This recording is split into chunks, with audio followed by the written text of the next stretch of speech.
6 p.m. Do we have any council members or commissioners not able to attend, giving us notice?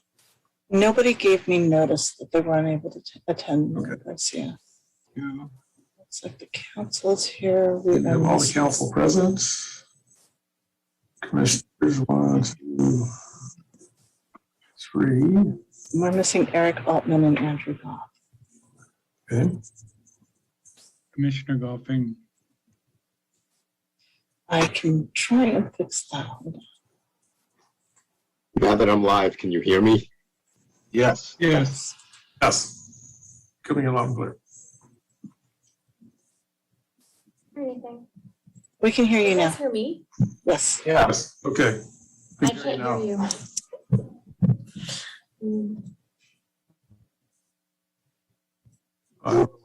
Fix that. I have sound. I can. You good? It's working both ways now? Good. All right. Yes. Well, we have a quorum on both sides. Why don't we go ahead and get started? Our meeting to order. Special Joint City Council Planning Commission meeting for July 29, 2021. Before we get started, we have the preamble for participants, please. Yes. Thank you for joining us for the July 29th, 2021 City of American Canyon Special Joint City Council Planning Commission meeting. This meeting is being held entirely virtually in response to the COVID-19 pandemic. The format tonight will be similar to that of an in-person meeting. In addition to the Zoom platform, the meeting is being broadcast on cable TV, channel 28, on YouTube, and streamed live on the city's website. You will see members of the City Council and Planning Commission on your screen, along with members of city staff. All members of the public will participate in listen-only mode. Public comment is invited for non-agendized items during the public forum section of the meeting and on the agenda item. Please follow these steps to make your comments. When the mayor calls for public comment and you wish to speak, click the raise hand button if joining by computer. If joining by phone, dial *9 to raise your hand. When it is your turn, I will announce your name and invite you to speak. You may see a message saying the host would like you to unmute your microphone. If you get this message, click unmute myself and begin speaking. To unmute by phone, dial *6 and begin speaking. Video will not be turned on, only audio. You have up to 3 minutes to make your comments. At the end of your 3 minutes, I will ask you to conclude your comments quickly and I will mute your audio once you're done. The agenda for this meeting is available on the city's website. As a standard practice, community members are allowed to comment one time on the agenda item. We ask for your patience and understanding when there are technical difficulties. And this concludes the opening remarks. Thank you. Let's proceed. Rise for the Pledge of Allegiance.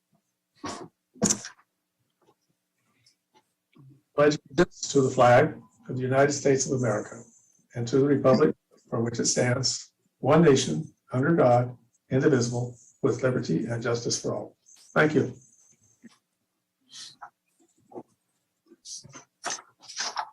Roll call, please, starting with City Council. Yes. Councilmember Abadamas, Here. Councilmember Ora, Here. Councilmember Washington, Here. Vice Mayor Joseph, Here. Mayor Garcia.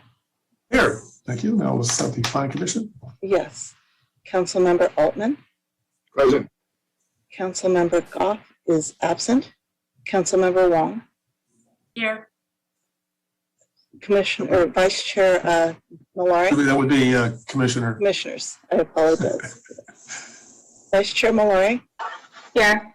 and Chair Navarro. Here. Thank you all. Have we, so we have one item tonight. I know that we did get some comment. We have a number of letters in. Do we have anybody who's standing by for public comment? Anything not on the agenda? If you have anything that is not on the agenda, please raise your hand at this time. There are no hands being raised. Okay, so we have some comments, public comment on the item. We will take that up in due course. Business conduct a follow-up workshop to review permitted land uses in the Broadway District, specific land, and Hampton Inn Hotel marketing study. And our recommendation is to provide staff direction on permitted land use Broadway specific plan and hotel market study.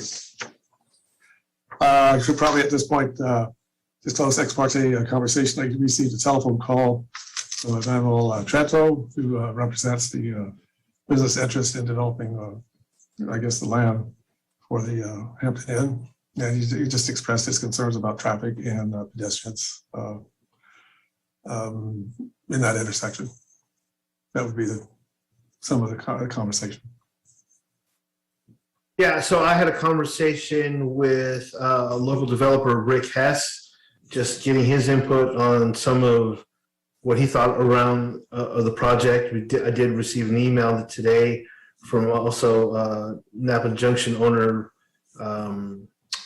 Buzz Butler, suggesting some of the things, to reiterate some of the things that are also in the Broadway District specific plan around landscaping and making an investment towards the chamber. And I think that is it. Vice Mayor Joseph? Yes, I've had conversations, not recently, but over the last year or so, with Rick Hess regarding the merits of the Hampton Inn Hotel. I received a phone call but didn't get a chance to talk to Buzz Butler regarding, as Councilmember Oro said, some of his thoughts on economic development as a strategy. I also met with Jim Wilson with Napa Climate Now, who is an advocate of the moratorium on gas stations. And I may have talked to other people, but offhand, I don't recall. Oh, recalling also that I had a conversation some time ago with Rick Hess regarding a Broadway specific plan, some certain properties, and I just do recall one, but it was about where the hotel Hampton Inn is. Yeah, and I'm recalling now, a couple months back, I had a conversation with a potential housing developer for the Broadway District specific plan. Quite honestly, I forget their names right now, but they're looking at the lots basically behind or adjacent to the mosquito abatement district. Councilman Washington. Councilman Washington. Thank you, Mr. Mayor. I've had conversation with Mr. Rick Hess and Buzz Butler as well, Jim Wilson. I did have a call today scheduled, but I wasn't able to make that call with Mr. Hess nor Mr. Butler. But throughout the year, I've spoken to them. Other than that, no one else. Okay. Robert Ellis.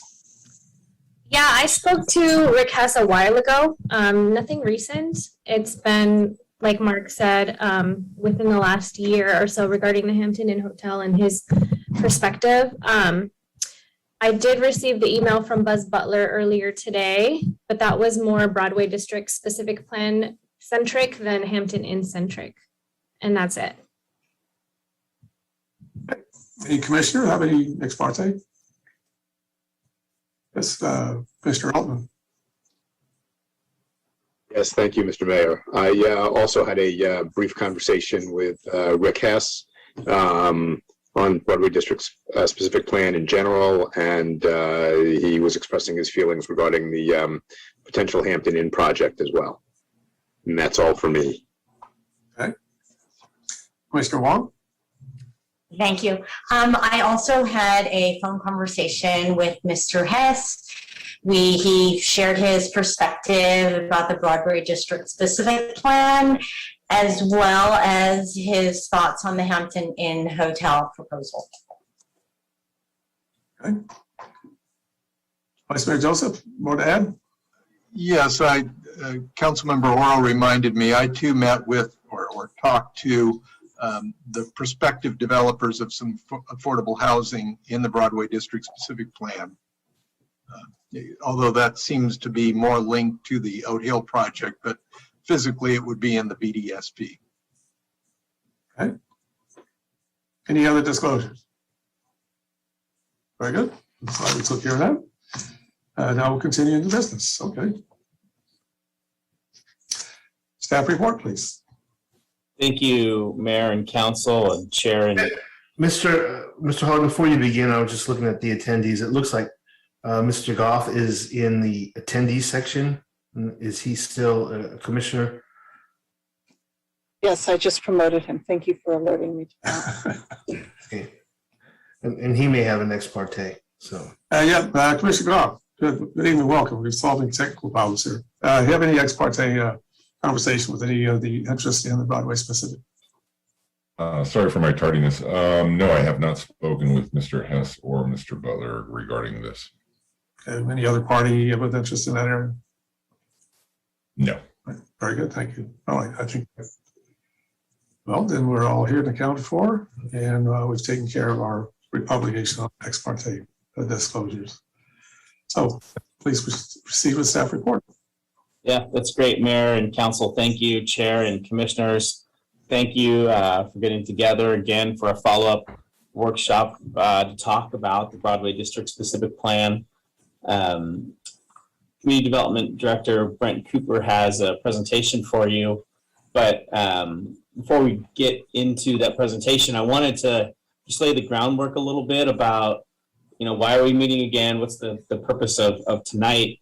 And from staff's perspective, we really want to make sure that we've ironed out any of the uses or any of the changes that might be afoot within BDSP. The plan was approved in the summer of 2019 before the pandemic by a different council.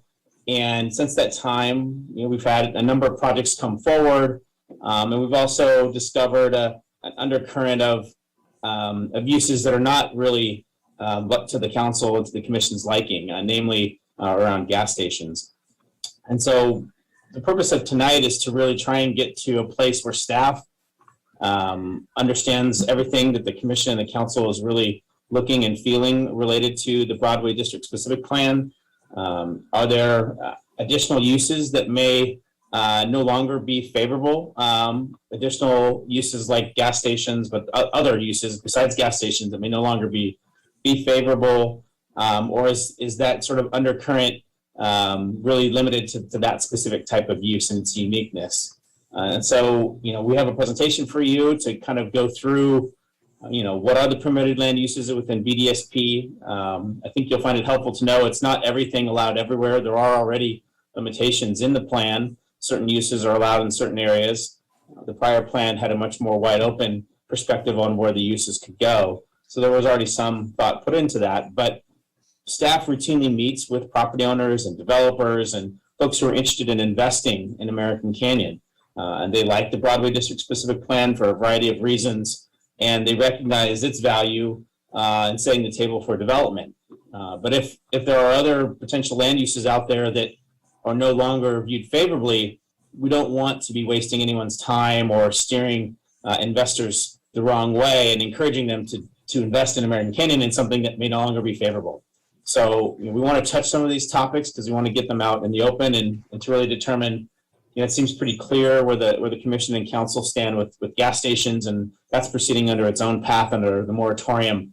And just last week, the Planning Commission recommended a general plan amendment in anticipation of permanent changes on that. But aside from fueling stations, are there other uses? Are there other concepts and things like that are in the BDSP that in this day and age are no longer viewed favorably? So that's the reason that we're here. We're hoping to take some to get some pointers and get some real directive from this group so that we aren't going down the wrong path with potential investors and developers only to bring something forward that would be viewed unfavorably later on. So we appreciate you agreeing to get together. We also wanted to spend a little bit of time talking specifically the Hampton Inn project, and not the project itself or the design or anything like that, but the council was interested in a marketing study to understand that particular use, that particular project. Would it potentially undermine some other existing uses, hotel uses along Broadway?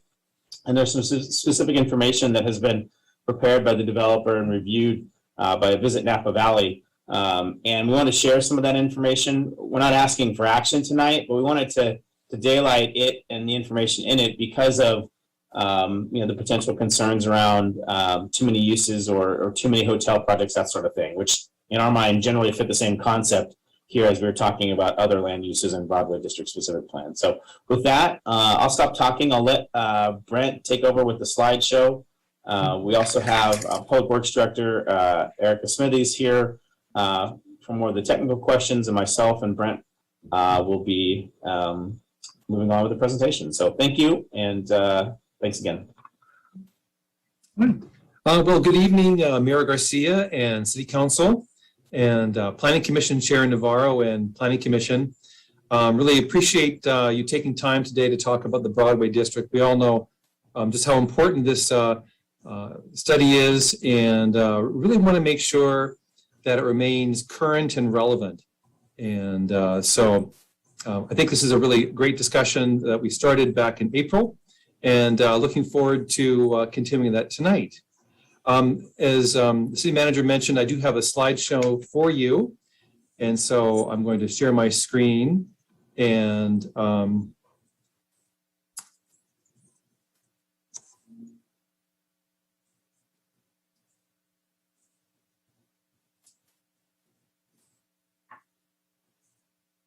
it's showing the homepage. So showing there the homepage for everybody? Mhm. Thank goodness. Okay. It's cut off. Hmm. Like after use, there's a W and then nothing. It's chopped off to the W. Yeah. Or maybe you need to slide the picture over. There you go. That's perfect. Oh, good. That's better. Okay, well, I know I'm going to get the hang of the screen sharing just when we return back to our in-person meetings. So as the city manager mentioned, this is a follow-up to our workshop in April. And at that time, we introduced some of the topics and had I think a good overall discussion. May want to get a little more direction from the council regarding auto-oriented uses. That was something that did come up as a concern. It certainly is with respect to gas stations, but it is as well for others that might be permitted in the Broadway district. I have an overview of economic development. That was a comment from at least one of the council members on what some of our peer cities are doing, as well as how is infrastructure planned to be funded in the Broadway district. And then, of course, we have the marketing study, just to kind of give you an update on that. So just a quick background, the Broadway district, and this is back into relevant and current, is intended to be a place that's dynamic where residents and visitors live and enjoy themselves, participate in the community, much the length of a 10-year process with tremendous outreach, great feedback. And so in any way we can, as a living document, refine it is a really good thing.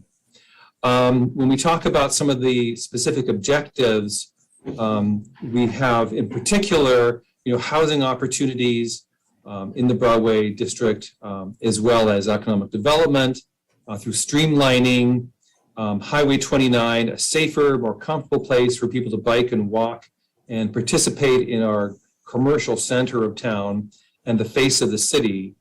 And then also, too, as a smart growth approach, having people live near jobs, parks, stores, transit. It really is a way of being able to reduce vehicle miles traveled, which is part of the larger Bay Area effort to reduce greenhouse gases and participate in the community sustainability strategy. I wanted to also just go over a little bit.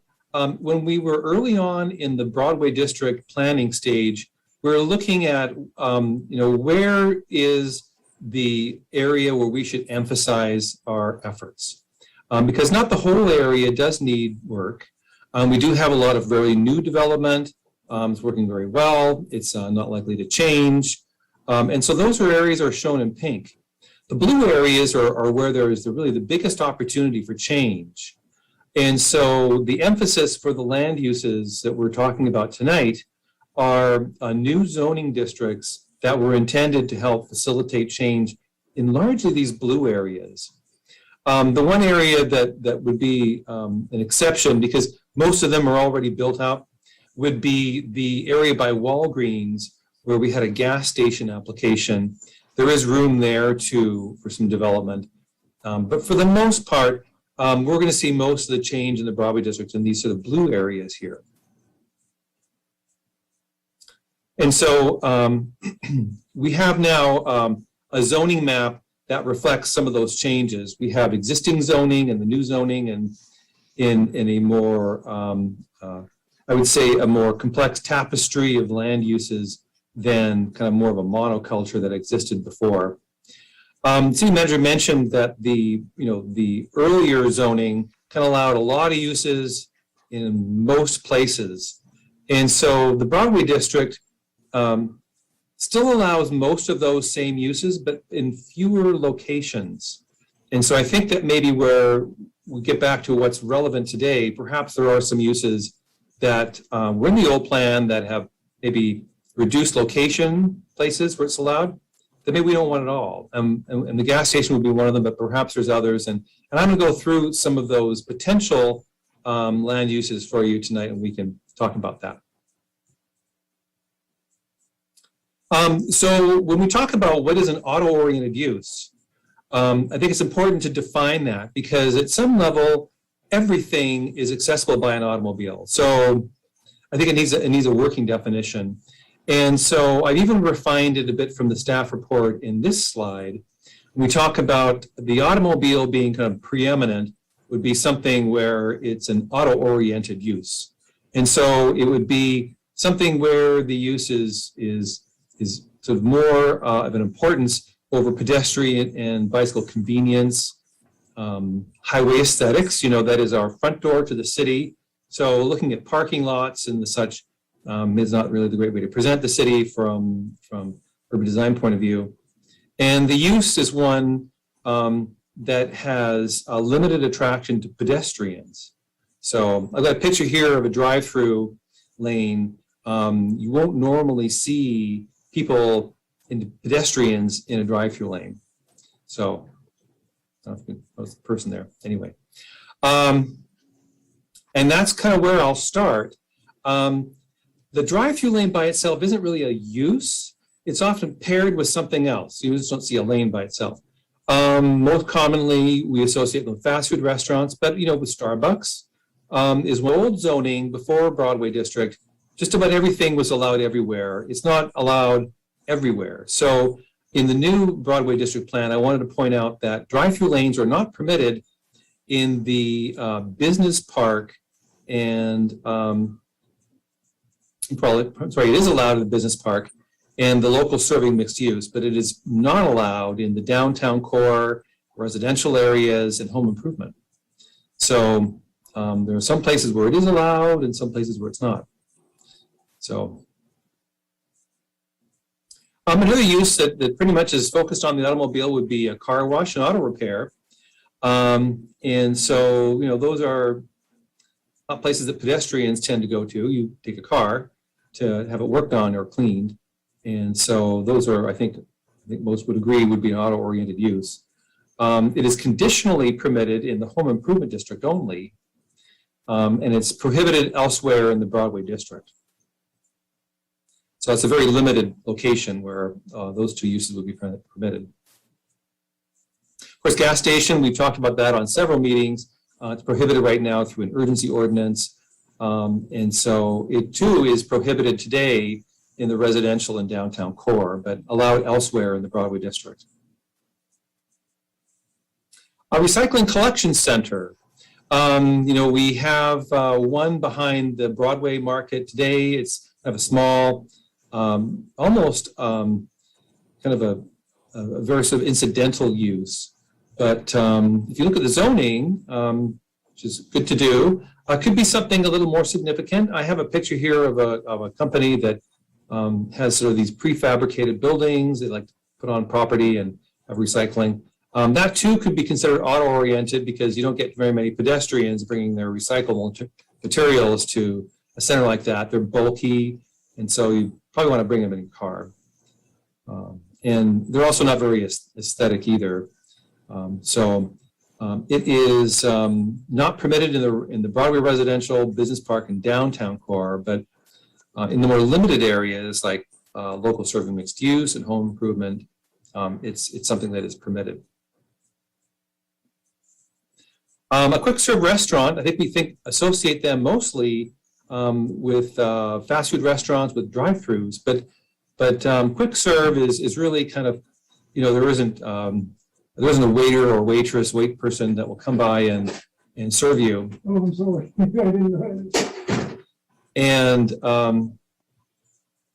it's a place you go to a counter typically and order the food from above type of a menu and off you go.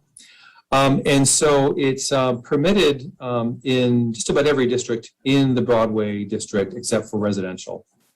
But I wanted to show a graphic here. This is over by Safeway, where there's an inline row of tenant suites, and they can interchangeably move from a retail to a restaurant. And so if you think about it, a quick serve without a drive-through lane, they do function pretty much like any other kind of retail. So we might associate them with auto-oriented, but if we think about it, you take away the drive-through lane, it's just like a retail store. Hotel might be another one that you might think of as being auto-oriented. After all, the people who patronize hotels typically don't live in town, and most will arrive by automobile. So on the surface, you might think that sounds auto-oriented. But if you think about it, patrons of a hotel could patronize our restaurants, retail. Those are uses that we really like to encourage. It provides a greater market that our residents can enjoy as well.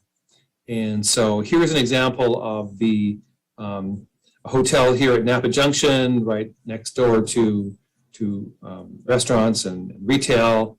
And the Broadway District encourages those kinds of linkages so that people can walk there and not have to get in their car. But they do really support other uses that we associate with a livable downtown area. Also wanted to mention as well, we have the uses, but we also have planning and site design standards as well. The design guidelines in the Broadway District are encouraging a connection of uses so that people can walk between the uses and not have to get in their car. Moving the buildings closer to the street so you're not having the parking lot prominent. We also have our pedestrian and bicycle master plans that also provide that ability to be able to move around town and through the Broadway District without getting in a car.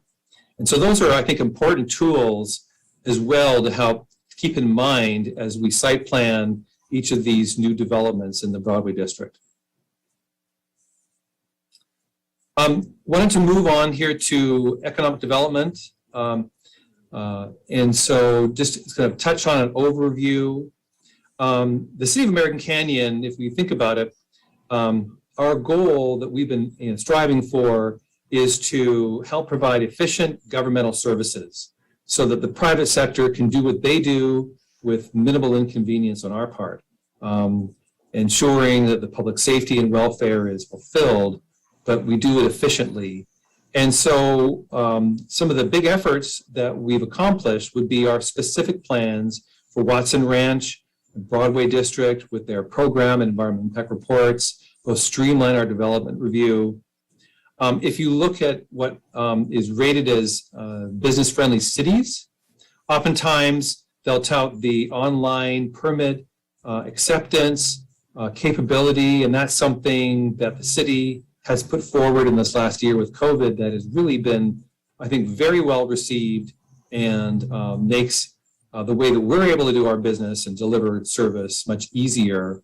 And it's also easier for customers because they no longer have to come down here with great big sets of plans. They can do it from the convenience of their office or home.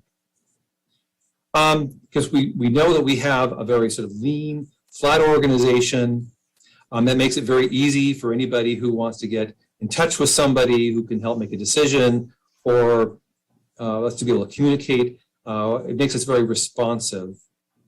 In our weekly project review committee meetings, that's really a multidisciplinary, collaborative teamwork approach for anybody in all the departments and agencies that review development to be able to work together to solve problems, and then also provide access and opportunity for our applicants to meet with people and get answers.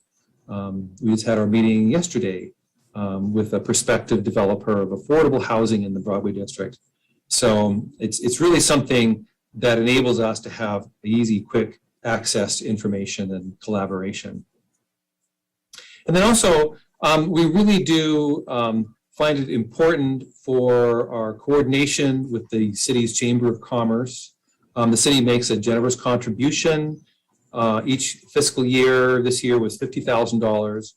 And they're really, in many ways, kind of the outreach to our business community. And we coordinate with them on initiatives and communication, and really appreciate the work that they do. There was a question as to, what might our peer cities be doing that we could do also. And so looking here at some of the major cities that are right near American Canyon, I have a map of them. Generally, they're off of Highway 29 and Highway 80.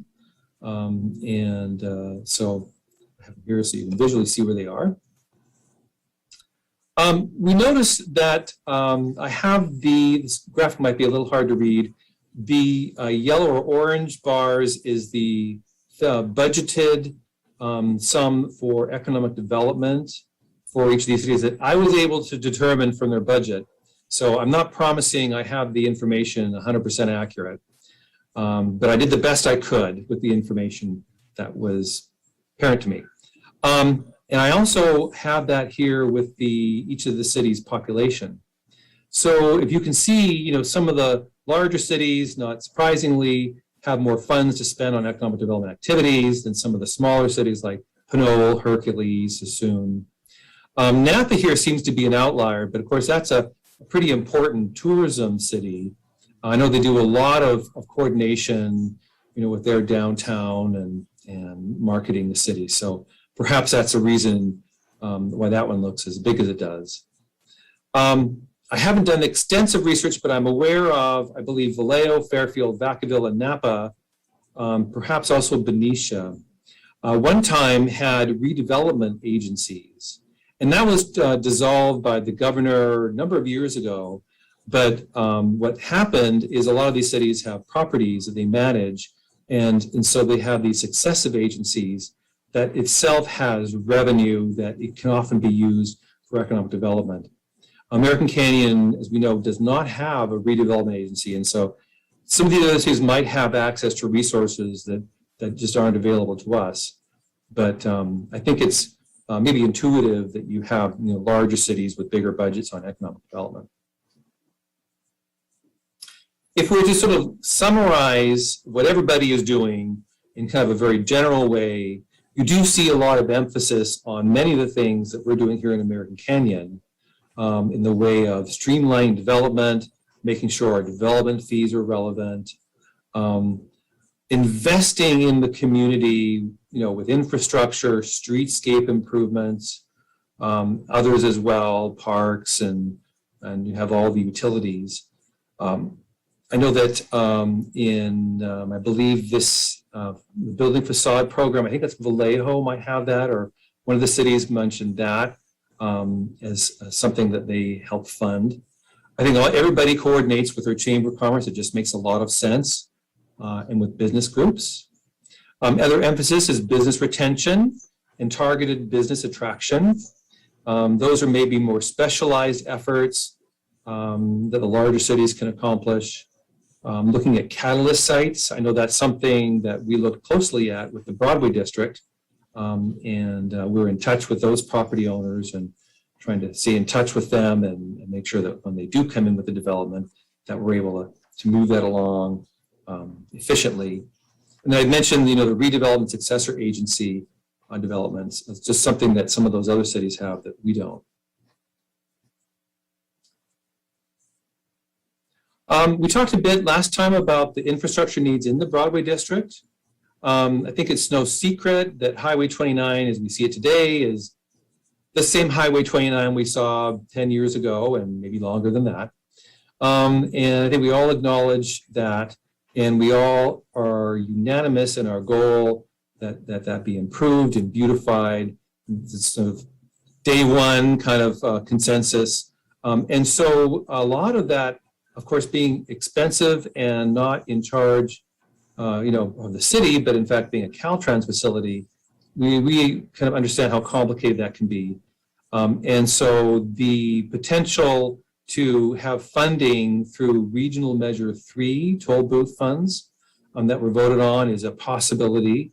I know that Kate Miller from NBTA has talked about that.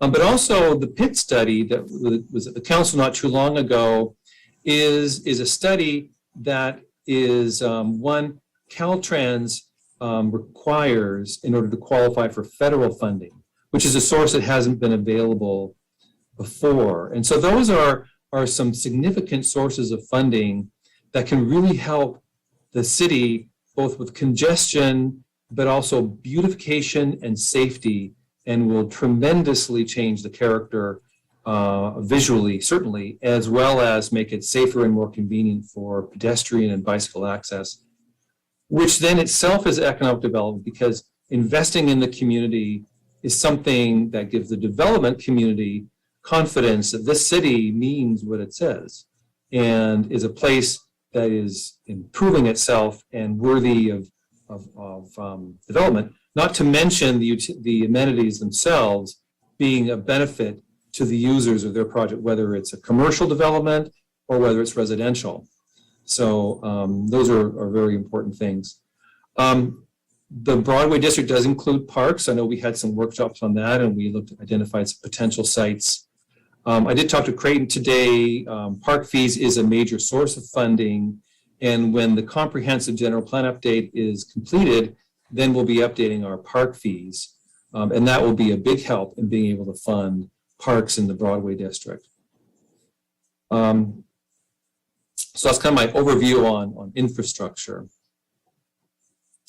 I kind of want to transition now into hotel marketing. And for those that are watching the clock, this is the last topic. This is the location for the proposed Hampton Inn Hotel. It's just south of Donaldson Way off Broadway, and it's the big yellow rectangle there. You'll recognize that site because there's a lot of vacant and underutilized buildings. It's kind of a very old site, one that's been asking to be redeveloped. It's a great pairing with Canyon Plaza, mentioning that where hotel patrons can also patronize our restaurants and stores and boost the market for quality stores and restaurants, which is a good thing. So staff has worked with the applicant on the architecture. The concept with the Broadway district is we're not looking for uniformity in architecture. There has been new development, of course, the length of in various places incrementally along Highway 29. And so the advice we give developers is we want to be able to tier off of what new development occurred nearby. We don't want it to be the same, but we want it to look in the same family. And so there'll be a natural transition of appearance, but it won't be a jarring contrast along the way. It'll look organic, and that I think is a good thing because you really do get some variety, but it has a harmony to it. Landscape improvements, by the way, I think will also help tie everything together. But here's an example of what we've been able to work with the applicant. They initially started with a very modern appearance for the Hampton Inn, which is very nice in another setting perhaps. Nothing wrong with it, of course, but it just didn't fit or transition with Mr. Hess's shopping center to the next door, which is a very attractive center. And so I think they've really done a great job of matching the colors, some of the materials, roof pitch. There is also, I think, a benefit of scale. If you look on the left there, that's in the Canyon Plaza Center. As a single-story building close to Broadway, the hotel being 3 stories is set back from Broadway. So, if you're looking at it from a perspective, the building looks a little lower in height just because it's not pushed up against the highway. And I think that also helps not only with the colors and materials and roof pitches and such, but it also, I think, helps from a scale perspective. And then the Port Cochere and the hotel is closer to the highway, which has that more single-story appearance. 108 rooms, and as we talked about before, it's in the local serving mixed-use zoning district, which today doesn't permit hotels. They need a zone change, which is a kind of fundamental question on part of council and the planning commission, whether this is a good idea to change. But that's kind of where we are right now with the architecture. Here's a map depicting our existing hotel locations in blue with the blue stars. Of course, we have our Holiday Inn Express, Fairfield Inn, and Doubletree. They're all on the east side of Highway 29 or Broadway. And then in red, we have the Home to Suites. It's right next door to Fairfield Inn, so we kind of have a hotel row happening there. The Napa Valley Ruins and Gardens Hotel is listed there in green. I show it proposed, but it's kind of a hybrid proposed / approved because it is part of Watson Ranch. It has a specific plan. The hotel was contemplated. They have a development agreement. I mean, there's a lot of entitlements. So I don't know. It's not built yet, and we haven't seen the actual architecture. So I'm calling it proposed, but there's no secret. There'll be a hotel there, and has entitlements paired with it. So it's not like they're starting from scratch. And then, of course, the other green star here is the Hampton Inn Hotel that needs a zone change. So just so you can kind of see where they all kind of fit graphically along Broadway here in the center. So the EPS economic study for hotels, very extensive, and I couldn't possibly give it justice tonight with you, but I did want to touch on some highlights. The marketing study, which is very recent, which, by the way, EPS is also doing a marketing evaluation for our comprehensive general plan. So a lot of this material here can also contribute towards our general plan understanding of the hotel market. So that's a really good thing in my mind. And some of the key findings for it is that, of course, we know the Napa Valley has a tremendous tourism market. I think that's no secret. The demand has been growing. I know that our demand really has grown a lot since the formation of the Tourism Business Improvement District, which now I think was about 10 years ago started. And it really provided funding for county-wide marketing on hotels, and it's just done a tremendous job. And that's also helped American Canyon. What's interesting is, well, this study here mentions that there is a demand for about 275 mid-scale, upscale hotel rooms in southern Napa County, contemplating a recovery from the pandemic drop. And so the hotel obviously would create jobs. This is saying it's about 25 jobs and hotel compensation to the taxpayer base and such. We did ask Visit Napa Valley to take a look at the marketing study and provide us some comments. As a representative of all the hotels, of course, you be careful, not to show favoritism, which they don't intend to do, of course, because they're marketing for everybody. But they were able to share some observations that I found particularly interesting with American Canyon. And if you look at the occupancy rates throughout Napa County during the pandemic, the hotels in American Canyon did comparatively well. And that's because a lot of the tourism, of course, went away. But the hotels in American Canyon have a broader audience than just tourism.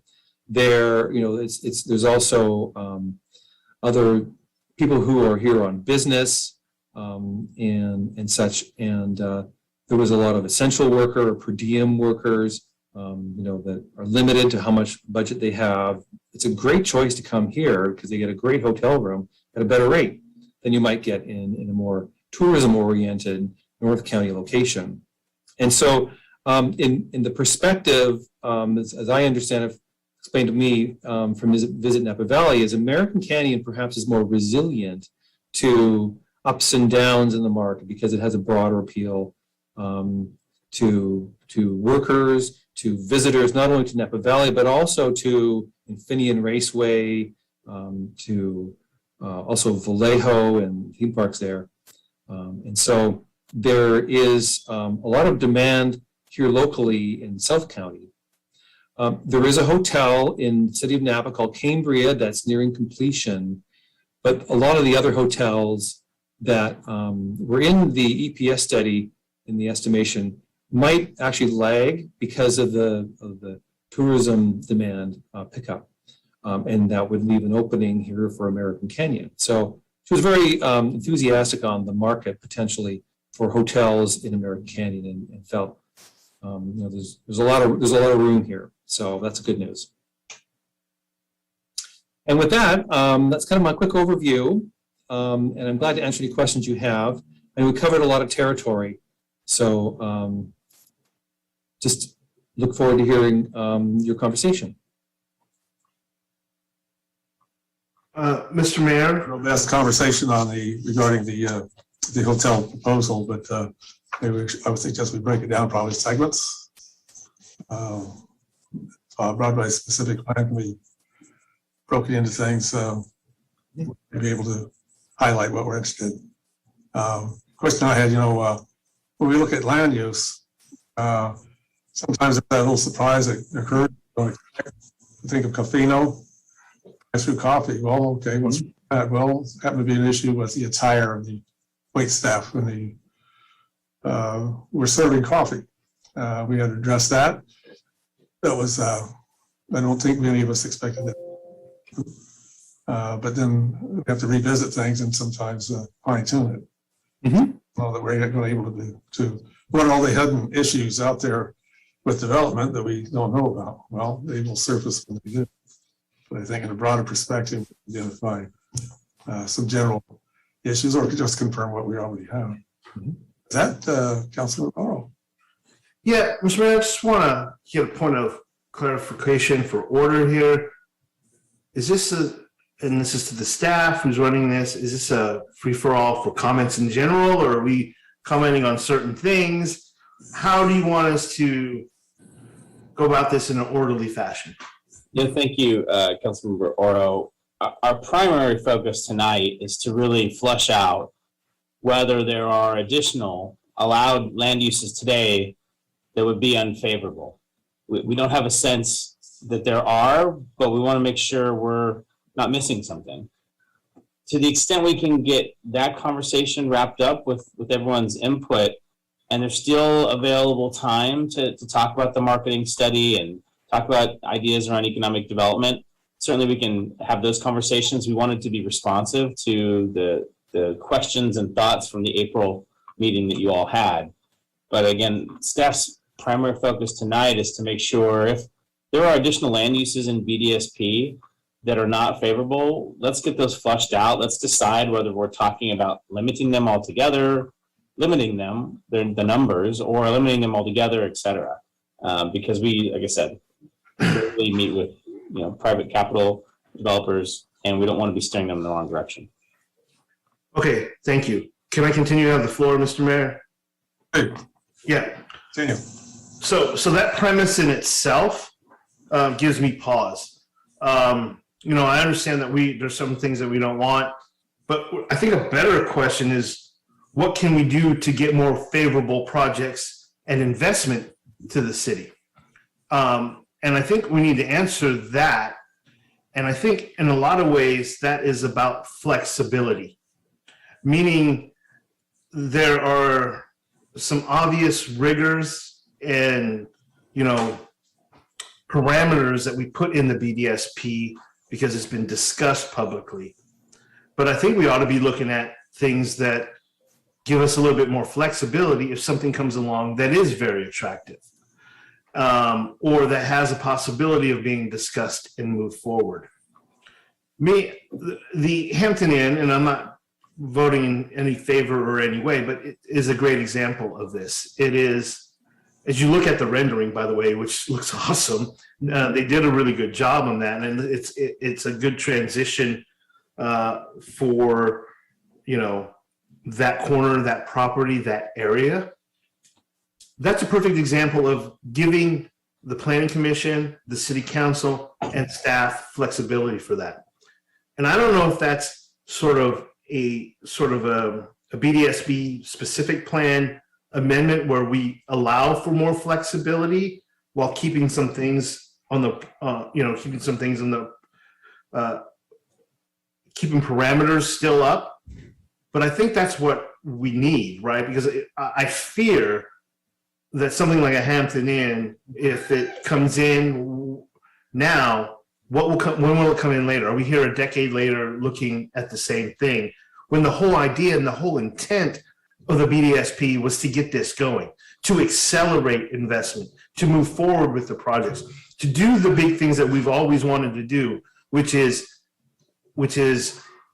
improve the quality of the highway, beautify it, and then make it a livable working space. And I'm afraid if we begin with the premise of what we don't want, it becomes a little bit more difficult to move things forward. Those are my comments. It was who was next? I think maybe it was Vice Mayor Joseph. Were you up next?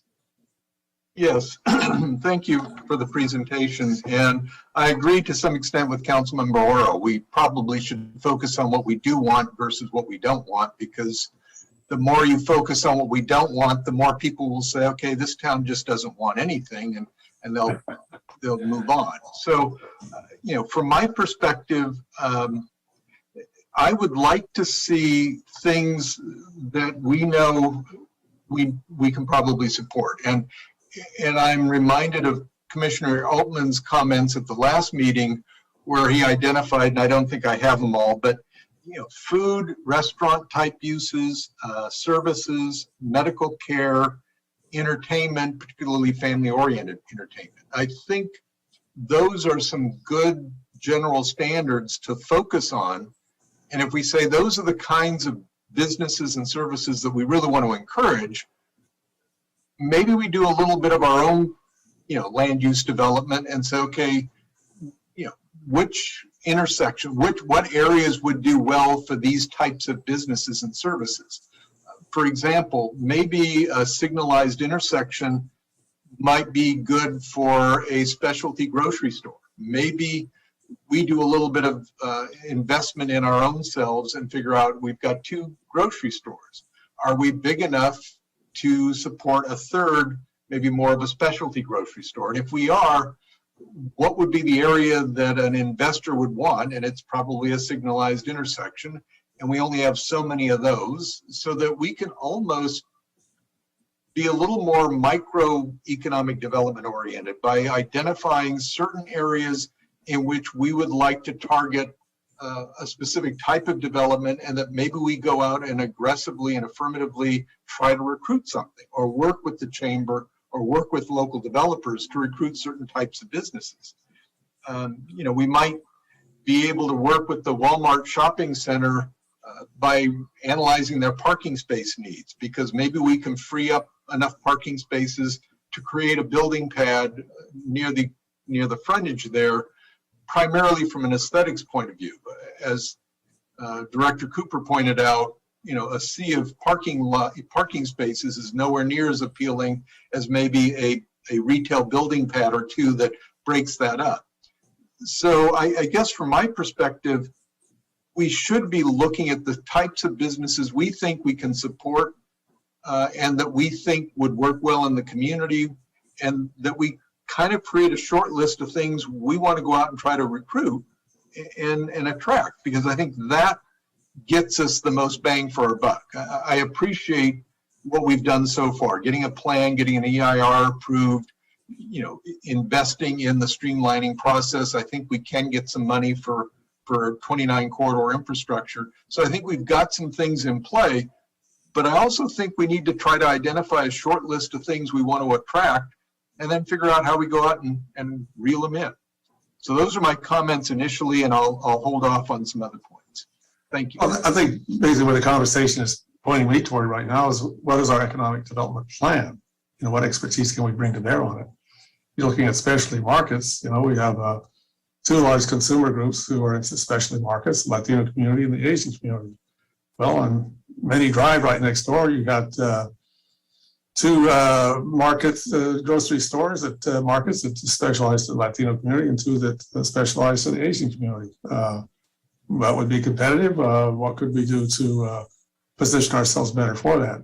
I think for me, I look at the mantra always in business is sell what the customer buys. What's the customer buying? Where are they getting it? And what can we replicate here? With that, Commissioner Altman. Thank you. I'd like to sort of follow up, and I think Councilmember Oro hit a keynote for me, which is about flexibility. I think that one of the things, and I'm testing my memory here a little bit, when we originally were discussing the BDSP, we broke down into different areas for zoning purposes, different things, and some of it I think was based upon what was already there. I mean, my take, and I don't think this was ever said outright, so this is just my take, but like the home improvement district, to me, that was, hey, we've got Mid-City Nursery and we've got, Broadway Landscape Materials right there. Those are sort of home improvement type things. Let's help protect them because we like those businesses. And so we'll create a home improvement district. I don't know that we need a home improvement district, especially when we have sort of the biggest home improvement type operation is Tractor Supply, and that's up in a different area. Unless we're going to ask Tractor Supply to relocate into this home improvement district, which would make no sense to me, I don't know that we need a quote unquote home improvement district. And I'd like to see us, and I'm using that as one example, but I'd like to see us carrying on this discussion, look at creating more flexibility across the area and saying, look, yes, we want some mixed use residential, and yes, we want some medium and maybe some high density residential. And we want to, and I hear Councilmember Joseph, I'm completely on board in terms of the concepts for economic development that we want to attract. So I agree with both of the council members who spoke. Really, the focus should be more not on what we don't want, and on that end, I'll say part of it is, in life, we know what we know what we don't know, but we don't know what we don't know. And that's sort of what the question from City Manager Holly is. And I'm, I don't know that what I don't want, because I don't even, come to me and tell me what it is, and I can tell you whether I want it or not. But to try and pull it, out of the blue is a little more challenging. I mean, there are some specific things, and yes, gas stations is an example, but there are others, that we've already got on the excluded list that we know we don't want.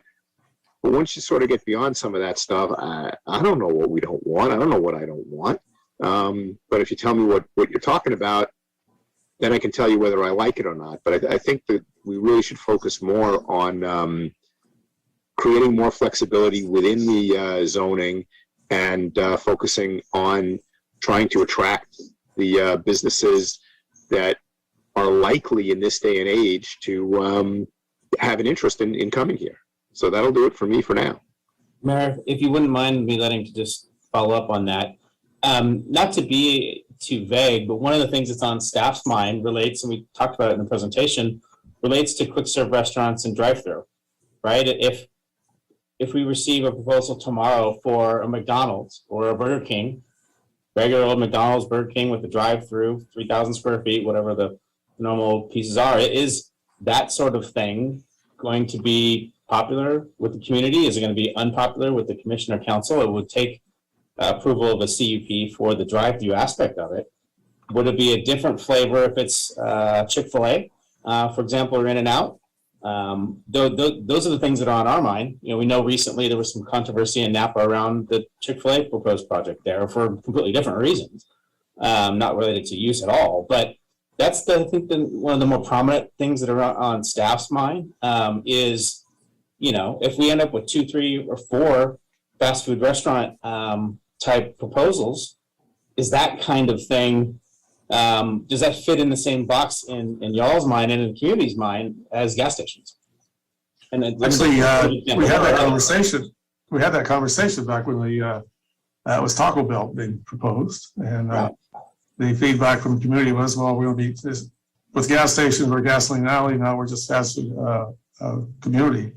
So yeah, that's worthy of pointing that out. Clearly, that's something that was not acceptable to the community. Moving on now to Councilmember Washington. Thank you, Mr. Mayor. And Brent, that was an excellent presentation, so I thank you for that. And Mr. Holly, thanks for clarifying about the fast food pieces as well. I'd like to mention that I know that the question initially is what out of what was presented is unfavorable, just to kind of give staff idea of where we're thinking. And I actually think staff is doing a good job on locating and talking with different developers. And I guess to identify the big elephant in the room for me, when you say, what are some of the undesirables? For me, I would say that the cannabis, I know that's like a can of worms for some folks, but that would be a difficult one for me to say that would be unfavorable for our city. I look at the hotels. I think they're good. But what follows some hotels? What's the guarantees that we have that the hotels that we're going to get are going to remain those types of hotels, or will they fall into a mom and pop kind of place that will also bring undesirables to our city? So I think the Hampton Inn, and like Councilman Oral said, I'm not saying yay or nay to that in any kind of way right now, but I did like the way that looked. That setup was complimentary of the location that is going to go into. The question, though, I think that we should be trying to help to give staff some guidance is what exactly that we're saying that is undesirable or unfavorable. And in my world, the cannabis piece would probably be when I say our city is an unfavorable industry for us to be engaging in. And that's all I'll say. Commissioner Wong, I think you're up next. Thank you, Mr. Mayor. Thank you. Brian, thank you for the thoughtful presentation. As far as the question of what we don't want, when I was reviewing the materials prior to this meeting, because we had this recent discussion at the last Planning Commission meeting about the climate change portion being added to the general plan, we did have significant discussion around car idling. And so when I saw drive-through on the list of businesses, to me, that jumped out. So here we've just drafted something for our general plan saying we want to reduce car idling. So to me, that's a conflict with drive-throughs. Of course, there's different types of drive-throughs, as Brent, I think, included this in his presentation. It was like you could have it for, say, pharmacies versus restaurants. So I could see that I would be if we have to have drive-throughs, I would allow it for pharmacies. It may be that someone, needs to go through a drive-through to get their medication. And to me, that would be more valid than, say, a drive-through for a restaurant when we think of it in terms of climate change aspect. So that's one of my thoughts around that. I would want to discourage drive-throughs just from that climate change aspect, unless, we really need it for a reason like pharmacies. And I scanned down the list of what's allowed in which districts, and I was thinking of the Hampton Inn. And when I looked at the local serving mixed use allowances and what's, say, allowed in downtown core, there wasn't a significant difference. So I think we can have some flexibility, as several council members pointed out. One thing that does come to mind, though, and this is just an overall general statement, and I've made this before when we talked about the warehouses, the wine warehouses in particular, we have climate change happening. And there was a recent article in the New York Times just a couple weeks ago, and they talked about the impact the wildfires and climate change are having on the growers. The reservoirs are empty. They talk about the wineries using recycled toilet water. They mention that they're having to spray sunscreen on their grapes to prevent roasting because they're getting temperatures like 120 degrees. I mean, a couple of them, of the wineries, they have no insurance. Their carriers would not renew them.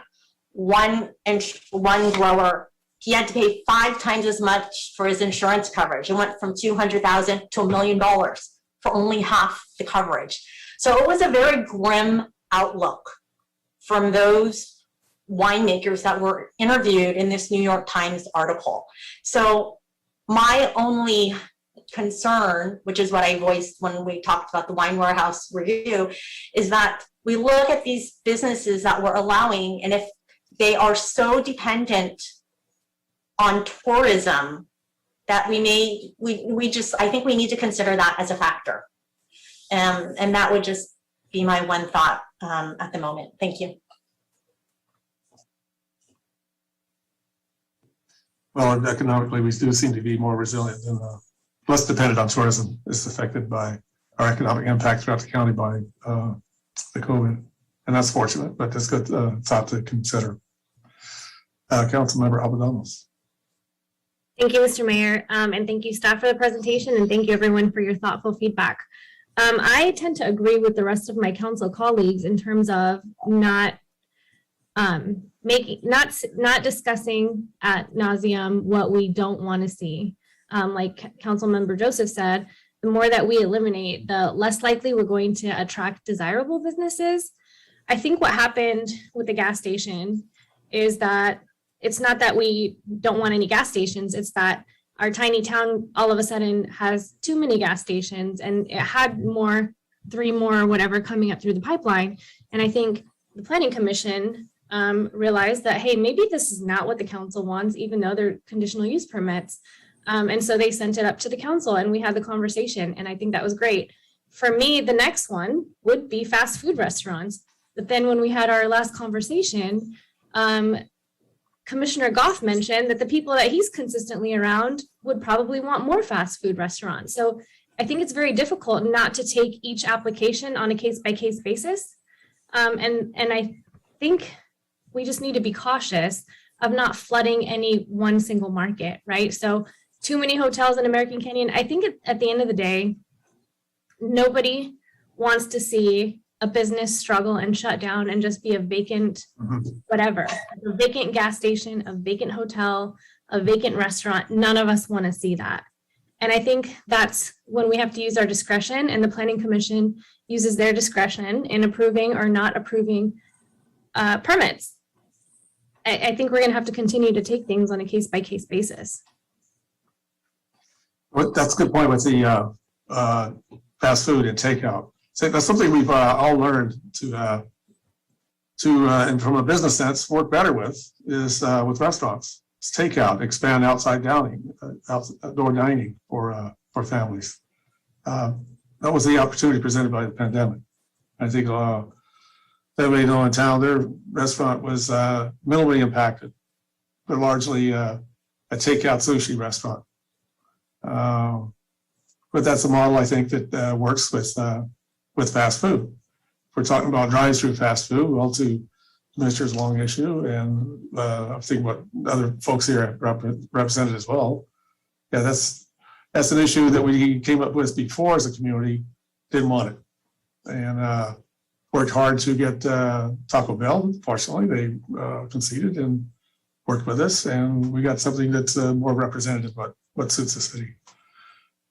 Commissioner Mallory. Thank you, Mayor. I completely agree with you, Miriam, and everybody else on the council.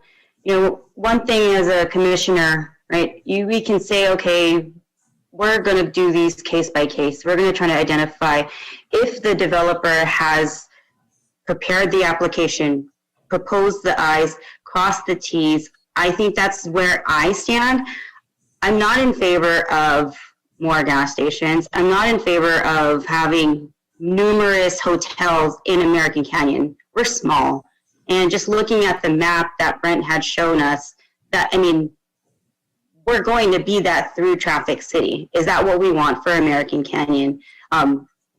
If it is for fast drive-through restaurants, okay, at what part of the city would we allow it? I think also just to say, okay, let's create a list of undesirable businesses or one, I think that's unfair for the developers that that would like to come into American Canyon. And I think it's unethical to try to just have this list, this magically appearing that, hey, we're going to allow this, we're going to allow that. I myself have received, just commentary from family members like, why don't you approve, the food trucks, but those are all temporary fixes for now. But I think holistically, we need to think about we're building new homes, we're building new condominiums. What are the resources is that our community is going to be needing? I think Vice Mayor Joseph had mentioned, maybe specialty markets or, an additional market. We only have Safeway, we have Walmart. With a lot of the things that are going in Walmart, the idea of maybe, like you said, taking apart that parking lot and adding more of a pathway. I never thought of that idea, but now I'm interested. I want to see something along those lines. I love this discussion. I love that we're talking about it. This is real time, real issues that we're going to have to think about, but also think about like what Commissioner Wong mentioned, climate change, maybe including chargers, things that we can benefit from, but also our community. Those are my comments just for right now. Thank you. Thank you. Vice Mayor Joseph. I wanted to go back to staff's request of, what do we think about fast food and drive-throughs? And I'd like to take it from a different perspective, and that is, we only have so many signalized intersections that we can work with. Some of them are already used. And so I think we need to look at it from the point of view that we only have, 3 or 4 that are there. And those are like the best locations that we have from an economic development perspective. And so my concern would be if we filled them up with a gas station, fast food, drive-through combination. Yes, that will make us some, sales tax revenue and property tax, but that may not be the best use of those sites. And so from my perspective, it isn't so much that I'm against fast food and drive-throughs as I want to save those very limited premium sites for better uses. And that gets back to that whole concept of what do we think we can support in a community of 21,000 people? And I will go back to Commissioner Altman's analysis because I think he hit it on the nail. There are just a few categories, food and restaurants in particular. So for me, I would want to look at the Broadway plan from the perspective of what do we want to do on these premium corners? And what do we think this community can support? And so let's identify the potential candidates and let's actively go out there and talk to some of them to see who might be interested, and be affirmative in that respect instead of just waiting back for, whenever somebody knocks on our door. Because frankly, the people who want to develop those parcels are going to do the quickest and easiest. And throwing in a fast food with a gas station is a quick and easy way to make some money. And the reality is sometimes we need to hold our breath a little bit and wait for a better prospect, particularly if we're the ones going out trying to pull in those prospects and not just wait for the right one. So that's my perspective on staff's request about what do you think about those types of uses. Well, that gets me back to an economic development plan. And we have this budget item every year. It's just thing on hold because we don't have a plan. And rather than wait for developers, I take your point quite well, Vice Mayor. We need to have come together with a marketing plan for American Canyon.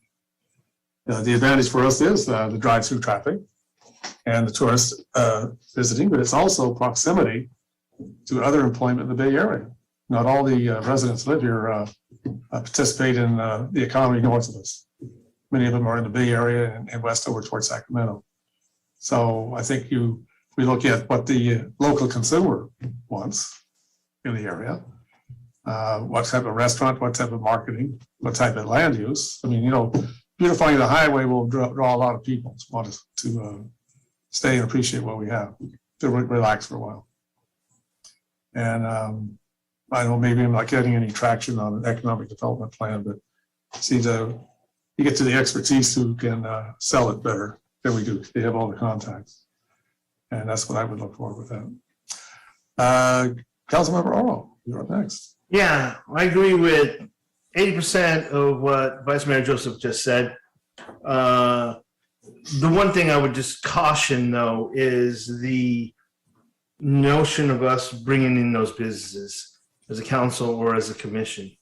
I think our powers lie in the land use process and tailoring that to probably specifically attract a certain business, right? I don't want to get in the business of bringing in a certain brand at all. I don't think that's our role. I think our role is to set up for the best brand to show up or the best need to show up. And I think there's a fine line there, right? To where we say that this corner lot here would be awesome for a specialty food store or a health food purveyor of some sort that we want. And, you know, carving that out as a policy, however we do that needs to be done. But saying, you know, who's there is probably a job better for a local developer or chamber of commerce, or maybe an even economic plan.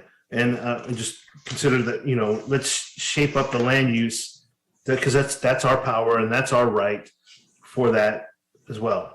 I want to hit back on Commissioner Altman's example of home improvement district. I too have always questioned that, and I was on the BDSP planning plan as a regular citizen, not as a council member or a commissioner of any sort. And, you know, I can see why it was easy to go along with. But that is a great example of flexibility, right? And it kind of, that's how I opened up my comments, was let something else apply to be there, right? And let's take it up on a one-on-one basis as needed to give the planning commission flexibility, staff flexibility, et cetera. It doesn't have to be that home improvement thing. And who knows if it could be better than what we even thought could go in there. On the quick serve side, I say bring it, right? But let's bring it with parameters. Again, not playing on brands, but doing things that I think I'm hearing across the board as a council. Maybe it is quick serve, but no drive-throughs. Can we imagine quick serve as maybe more of a parking lot or a pull-in versus a drive-through? That keeps people out of the cars, that makes this community, that aligns with the BDSB being a little bit more walkable, right? You can cross through parking lots a lot easier than you can do a drive-through lane. So think of that. And there's a great example of that, and I think a couple of you brought it up. Taco Bell. Everybody was like, Taco Bell? We don't have Taco Bell here. That Taco Bell actually looks pretty cool. It's done really well. And that is done because of, one, we work with developers and investors to understand that, hey, this should look this way. This is how it should be done. And when they're here, we have a brand name, probably on the lower end of the food scale, I would say, not the higher end of the food scale. I mean, Taco Bell, French Laundry, you get it, right? So, but there's a need for that, right? You go buy that Taco Bell, or even the Sonic itself, there's a lot of people using that. And, you know, who is to say that we can't deny that in there, but we can deny certain things if we want that as a character of the city. One of those is not having a drive-through. And that's, again, a flexibility thing that I think we need to build into our planning process. Thank you. Mr. Altman. Thank you. I want to, again, I appreciate some of the comments from Vice Mayor Joseph and Councilmember Oro. just made.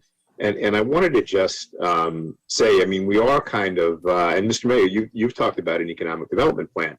And I think to a certain extent, what a lot of this conversation is becoming is about economic development. And I think we actually, I don't know if we have any members of the public who are looking or paying attention to us right now and wanting to comment, but I'd love to hear what they have to say. Additionally, I think we're missing two key components in terms of a broader economic development sort of conversation. And that would be having involvement from the Chamber of Commerce and having involvement in whether it's affiliated directly or not, but with local and regional developers who can share with us what they see and what they believe could come to town in terms of what their connections and so on are leading to. I think those are things that we should definitely consider, you know, doing an additional workshop or something and have a broad-based meeting to really talk about, you know, some of these things a little bit further. Because that's what's going to help us, I think, in terms of the planning for where we want to go in, you know, Broadway District specific plan and or elsewhere. Because again, as a community, I mean, I've heard the number 21,000 population put out there, but I don't look at it, you know, my perspective is, yeah, that's where we are today, but that's not where we're going to be. And I'd rather take a look at us more as a somewhere, I'm guessing we're going to wind up between 30 and 40,000 people after some additional LAFCO annexations are approved and various other things are done with more territory, I think, ultimately coming into the city. And so I think that, you know, when we look at some of these issues and we talk about how many fast food restaurants, with or without drive-through lanes, I mean, I certainly understand the concerns with drive-through lanes and would certainly be open to non-drive-through lanes, but you know, it's are we looking at that in terms of, well, we only have, you know, so many spots, and we think 5 drive-throughs is enough, or we think 3 is enough, or 8, or whatever the heck the number is. I mean, I don't know that we want to get to that sort of fine-tuning of it. I think additionally that, you know, to my earlier comment, which Councilmember Oro touched upon about flexibility with the zoning, I mean, I think that if we altered some of the zoning issues to kind of create more of a mixed use overlay, where based upon, you know, using use permits to create specific, you know, requests to address specific requests, I think that's sort of an approach to take to create more flexibility, whether that has to be done through a specific plan amendment or if there are other ways to go about it. You know, I'll leave that to those who know more than I. But I think that's certainly an approach to take to create more of the flexibility.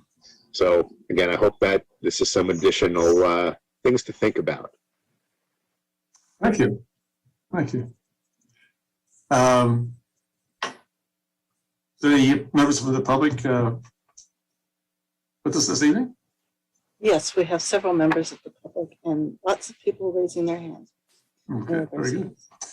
Council and commissioners ready for public comment? Hearing no objection. Start. I will relay at this point. I think I have 9 letters related to not wanting more gas stations. The individuals identified themselves from being mostly Napa or out of town. I think there was one here locally. One related to not wanting the Hampton Inn Hotel was a local resident. Those are written documents I have. Do you have any other written documents? I have not received any additional written comments. Okay, thank you. Well, we'll open it up for a public comment then. Okay, I am just going to state from the outset that several people raised their hands at exactly the same time, so I'm just going to go down the list, and I apologize if I am calling people out of order. So Mackenzie Hess, I am going to lower your hand and ask you to speak. Actually, it's Rick Hess. Can you hear me? Oh, okay, yes. Yes, again. Go ahead, sir. First, I'd like to thank all of you for, let's say, over the last year that have taken the time to talk with me and come in and we sit down and we talk about ideas. I think you all know that I'm very passionate about American Canyon and the development of Broadway District. Fortunately, I am able to work with several of the property owners along the highway and discussing with them the possibilities of developments. One, of course, is the affordable housing project that is getting off the ground. And I think the Broadway plan was a great tool that to begin with. And I think the overall vision is we'd like to see the highway improve for both pedestrian and bicycle and create that walkable, livable corridor. That's kind of the big vision.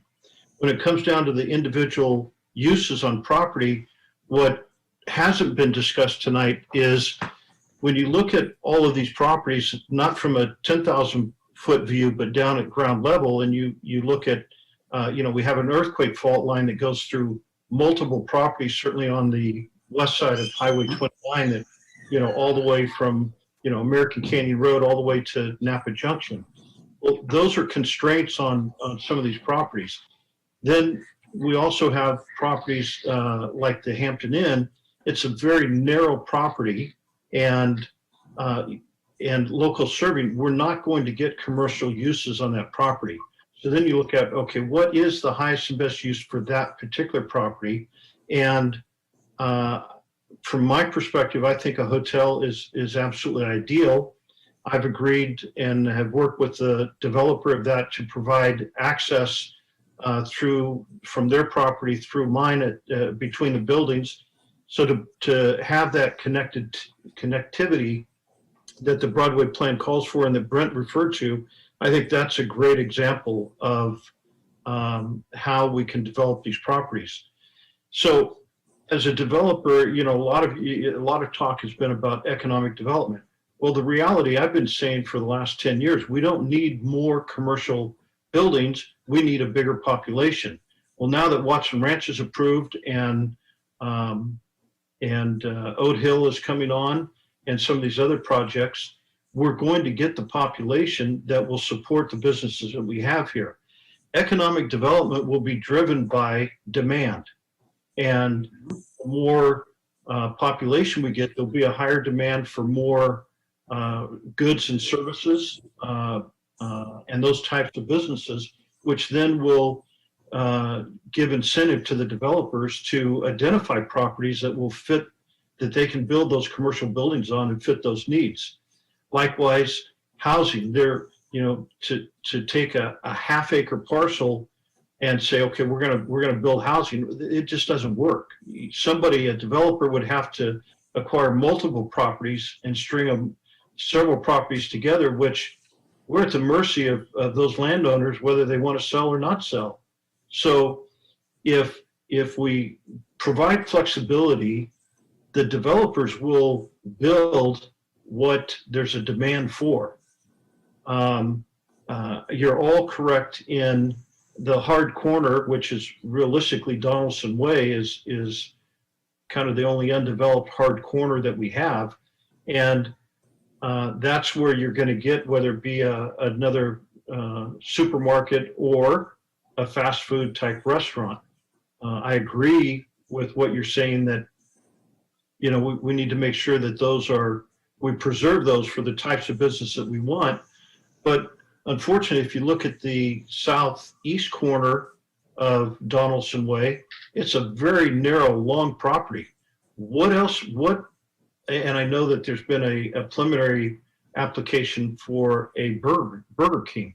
Well, if not that type of use there, unfortunately, I don't foresee in an extremely long time that somebody's going to be able to buy the Navajo Rug Building and the mini storages there to put it together with that vacant parcel.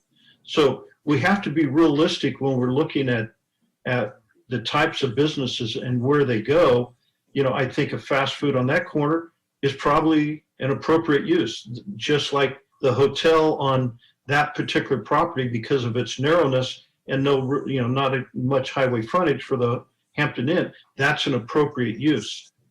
I would like to make a suggestion for your consideration of, right now, if we want a use to come in, let's say in the home improvement district or the local serving that is not that is not a permitted use, then we've got to go through a general plan amendment. When we developed the Broadway plan, all of these items that are listed as types of uses that would be permitted, we've tried to say, well, yes, you can put it in these 3 zones, but not in that zone. Why not take another look at that and do one general plan amendment that the city initiates and relook at those uses and where they're permitted, and then let the developers do the engineering and do the designs and figure out what each of these properties within those zones, what they can accommodate, how big a building can they accommodate, what type of use. I also wanted, so if the city were to do a general plan amendment and simply revise the permitted uses, if we go down the list of all of our permitted uses, then that would give the developers some certainty that it would be there, and maybe there'll still be a lot of conditional use permits, but it would give the staff, they could say, okay, this use is we want these uses here on this particular property. It's going to be a conditional use permit, so there is some uncertainty, but these are the types of uses that we're looking for.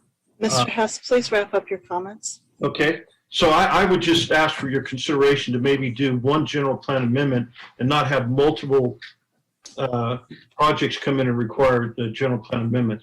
One last thing, what you could do for the drive-through is break that out and having a general drive-through that tries to capture pharmacy and fast food. Break it out and identify fast food as its own separate category, and then make a decision where you think those would be permitted rather than an overall view. I'd be happy to answer any questions, but thank you for the time, and I appreciate it. Okay, brilliant. Thank you, sir. Next speaker, please. Yes, we have Valerie Zizak Morris. Please unmute yourself. Hello, I just want to chime in. Lily, welcome. Hello, thank you all so much for your responses in regards to the chamber. We definitely appreciate the partnership with the City of American Canyon, the council members, and our relationship with the Planning Commission. I believe that us working together to make American Canyon the best city we can is definitely what is in the best interest of the business community here in American Canyon.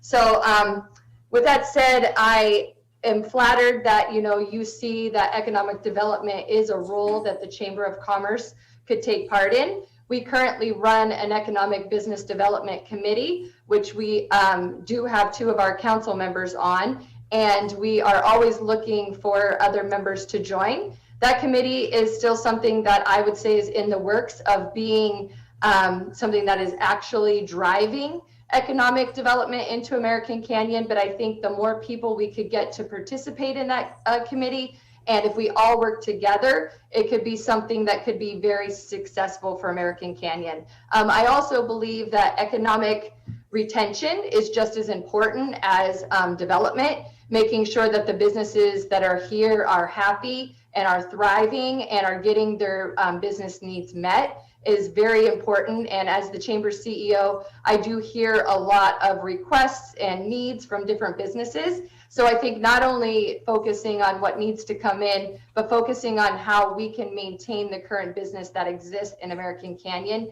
should be something that we take into consideration. So clearly, you know, I'm just the representative for the Chamber as the CEO. I do have a board that consists of 12 members. They are my voting committee. They are the one that decides what position we take when it comes to new business coming into American Canyon. But as far as the economic development and retention program, that is something that I work pretty closely with, directly with the members. So I'm interested to talk further with the council, the Planning Commission, Jason Hawley, to see how we could strengthen this role of economic development and recovery along with retention here in American Canyon. So once again, thank you all for what you do for American Canyon and our partnership. I am very thankful for it. And I believe if we all work together, we can make American Canyon a better place. Thank you. Thank you. Next speaker, please. Yes, Melissa Matina. So please unmute yourself. Good evening, everyone. Can you hear me? Yes, we can. Go ahead, please. I'm Melissa Wamatina, resident of American Canyon for 45 years.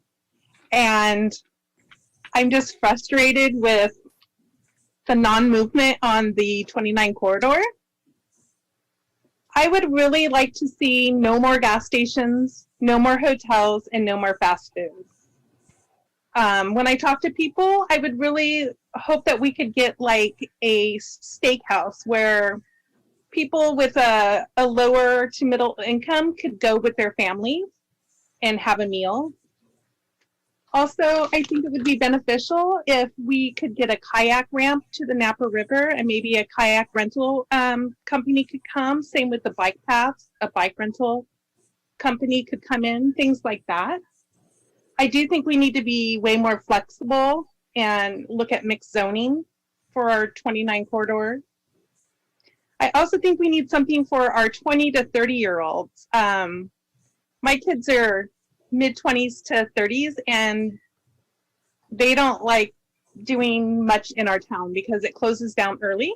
So they're going to Napa. They're spending all their money in Napa. So maybe something when we get our town center that would attract the younger population. Also, I think that we need to have, as a whole, a bigger vision for American Canyon. I want to give props to Valerie at the Chamber. I think she did an amazing job at our meet in the street. That is something that I've been telling people for a lot of years, that we can't be tucked away by the swimming pool. We have to be out in the open so people can see what we're doing. I know a lot of people at that meet in the street told me that they didn't even know it was happening. They were going to Safeway, they saw it, they parked, they came over. And I think things like that can be a lot bigger in our future. So I encourage all of you to have a bigger vision and to be aggressive and go big. I mean, what do we have to lose? And finally, let's see, reading my notes. Yeah, I think fast foods is not the way to go. It's junk. And we have a real problem in America. I myself, I'm a fatty. Yeah, just some healthier choices, more family orientated and not such high end. I know I was really disappointed when the taco trucks, the ones on 29 and by Walgreens, weren't going to happen. I work at City Hall on the bottom floor. I have a 30-minute lunch, and I thought, oh, cool, I can run to the taco truck. But now we send someone to Napa to go get our lunch, so we don't even eat in American Canyon. So just maybe more flexibility, and when things come up, maybe do a survey monkey to the community. Do we want a Burger King? Do we want something else? That's all. Thank you. Thank you. Next speaker, please. Yes, we have Barry Christian. Please unmute yourself. Hi, everyone. Good evening. Welcome. Thank you. Thanks for the presentation. I like the insights. I like to hear what's happening. if I understood correctly, we have 3 hotels now and we're planning on going to 6 hotels. So if we're going to compete for hotels with Napa, I'm wondering what are we offering? And I hear walkable community and beautification. And I'm wondering what's more beautiful than a lovely sidewalk along Highway 29. I've been here 30 years, and I don't know if in that 30 years we have any more sidewalks today than we did 30 years ago, except at Walmart and Buzz Butler up on that his 3rd development of North and Napa Junction Road. There's some roads along the highway there. Eric Burrow, the general manager of the DoubleTree, once told me his guests would love to walk up to the Walmart and shop, but they're afraid to go on Highway 29. So can we just start somewhere? Can we do like 10 feet, 20 feet? Can we find a landowner who's willing to work with us, put aside one fraction of our budget and say, we'll pay for it. If we have to cut a deal with Caltrans, put a cement barrier there so that pedestrians aren't worried about getting killed, and then bring in a bulldozer and just grade it. Maybe throw some gravel down, but just something so people can walk along Highway 29, north and south on both sides of the street. I think that would go a long way towards the economic interests. And if you've got these hotel guests, let them walk up and down the street and go to various businesses. And my other comment is about what are we doing to market Newell Preserve and the wetlands? So I'm up at Newell Preserve quite a bit, watering trees, and you know how hot it is right now and how dry it is. And I talk to people up there. I don't know that I've ever talked to someone who was staying at a hotel and is up hiking at Newell or hiking in the wetlands. I know a lot of local people are using the wetlands, and I see a fair amount of people up at Newell Preserve. So I hope the city is actively involved in marketing these if we've got these hotels, and that's one way that we're going. And that's all I have to say. Thank you very much. Thank you. Next speaker. Yeah. Chris James. Hi, can you hear me? Yes, we can. Go ahead, please. Great. I do appreciate you pulling the council and the planning commission together like this. I know this is something a long time coming, and I do appreciate that. And I hopefully this will continue this sort of discussion. This topic is a very complicated thing. You've hosted many workshops over the years.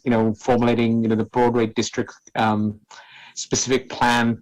Any changes that you're discussing tonight? I know it's just discussion. Maybe it will end up as guidance to city staff, but these are big, complicated decisions, and I think it needs to come full circle back to the community that in the form of these workshops you've done, and people will groan and say, "Oh, yet another study or another commissioned of something else." But the city has changed since then, and it looks like you're going to change things again.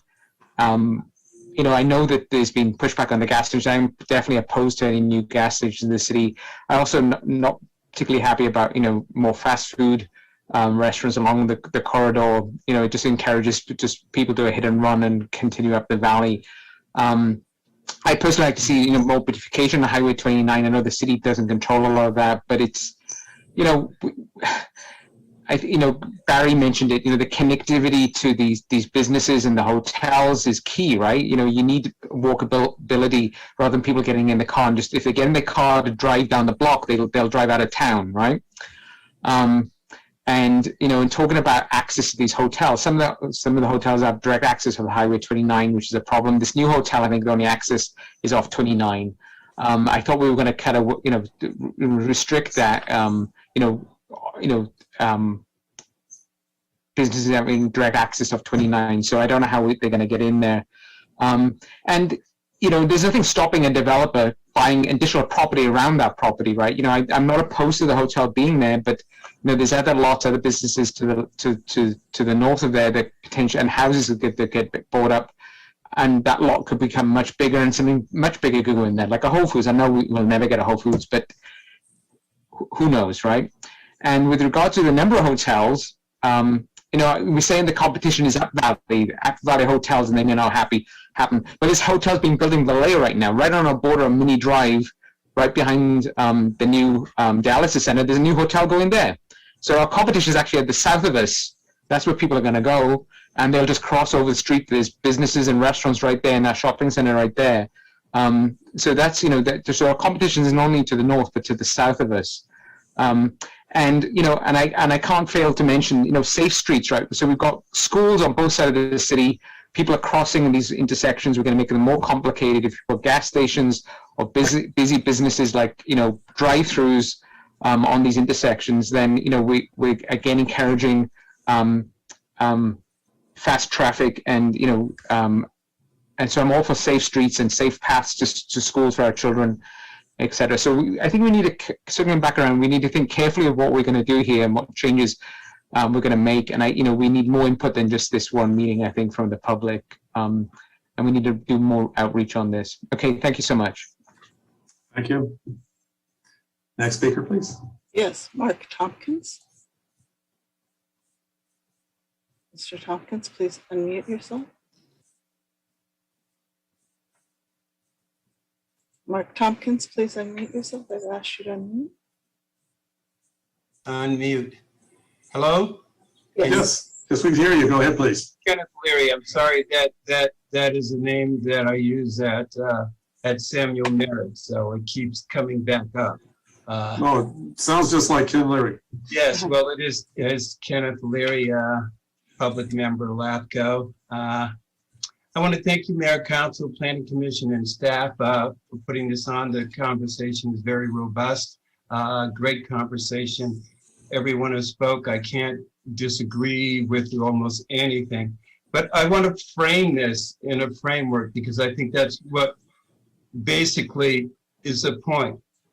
Flexibility versus pro-development speedy permit process. How do we do that? Can we do that? I believe it can be done. You Brent opened up with how long permit processes take in certain cities and certain things like that. And then David brought in the flexibility part. So I see as a framework for this. What it will be has been the big topic. And I don't want to get into those weeds because it can be almost take us anywhere. However, but quarter use is what we are talking about. And I know one thing that people want, and that's sit-down restaurants. I've heard that ever since I've been here. They want sit-down restaurants. And one of the speakers just mentioned the steakhouse. So how do you get a sit-down restaurant? How many hotel rooms does it take, do we know, to bring restaurateurs in? We have 3 hotels planned. Hopefully that will be enough to attract some quality sit-down restaurants that people want. Yes, there is competition up, competition down. However, we have a more affordable price and room rates and things than most of our hotels, so a lot of people stay here. Then the other part of that is, how do we utilize when we get our hotelers to not only go up Valley, but shuttle to the ferry, which is a 45-minute beautiful ride to the city. Shuttle to Six Flags, Marine World. Getting our hotelers to do that so the tourists can get out and about and not be in their cars. All right. So lastly, I want to end with the sad news is that our quarter, and when developers look at it, fast food developers, and you can go to any city, anywhere, and you see a quarter like ours, it is lined with fast foods. They will come, they will want to build here, but that's not what the people want. There are great fast food places. The market in Emeryville that used to be a bunch of lousy fast food places are now these great gourmet places. But see, that's going to take kind of like a facility, maybe a plaza with some other kind of thing that's going to attract people, a play area for kids or something for people to come. And these quick food restaurants, that's what they are in that proximity around that. That breaks up this whole thing because I don't want, and I don't think our residents want, this quarter line with Burger Kings and McDonald's and those kinds of things. But these new quick restaurants that are popping up would be a great idea and have something around it. So, and let me finish lastly with the state of the wine industry, because I talked with a vintner today about their concerns, and they said, you know, years ago, they used to only have to deal with frost events. Now they're dealing with fire events, heat events, and drought events. However, in that conversation, he felt that they will maintain, had discussion about going to dry farming, and what will that do? Well, their yields will go down.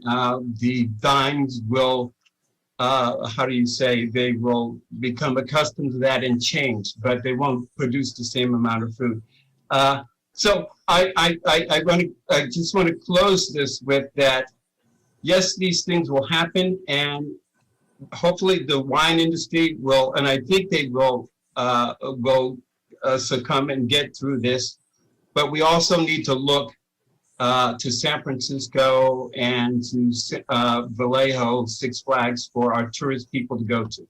So thank you very much. Great job. I appreciate everything and all the comments people brought into this, and we just keep working at it. But the framework is that flexibility, speedy permit process. How are we going to be able to do that? So thank you very much. Thank you. Next speaker, please. Yes, Marguerite Cueto. Please unmute yourself.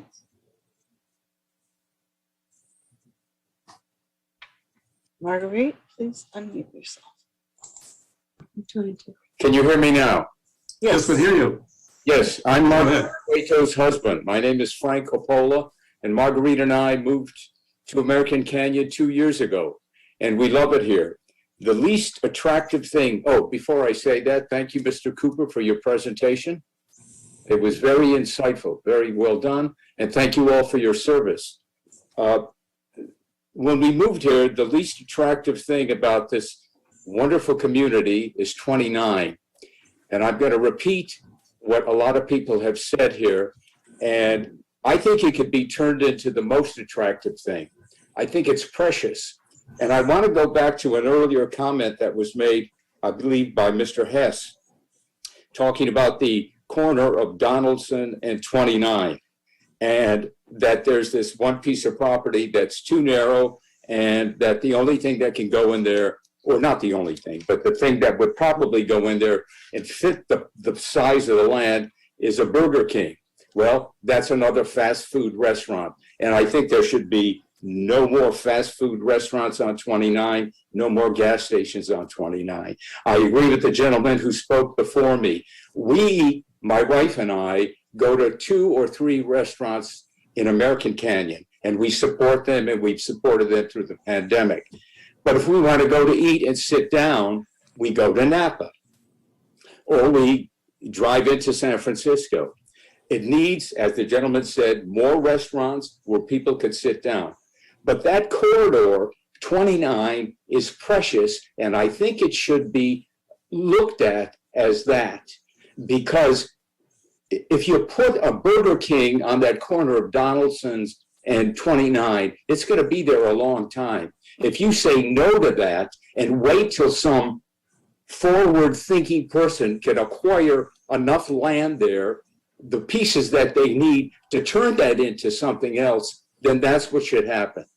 You can't, it's capital that we have and you all have, and it shouldn't be sold out to the quickest and best buyer.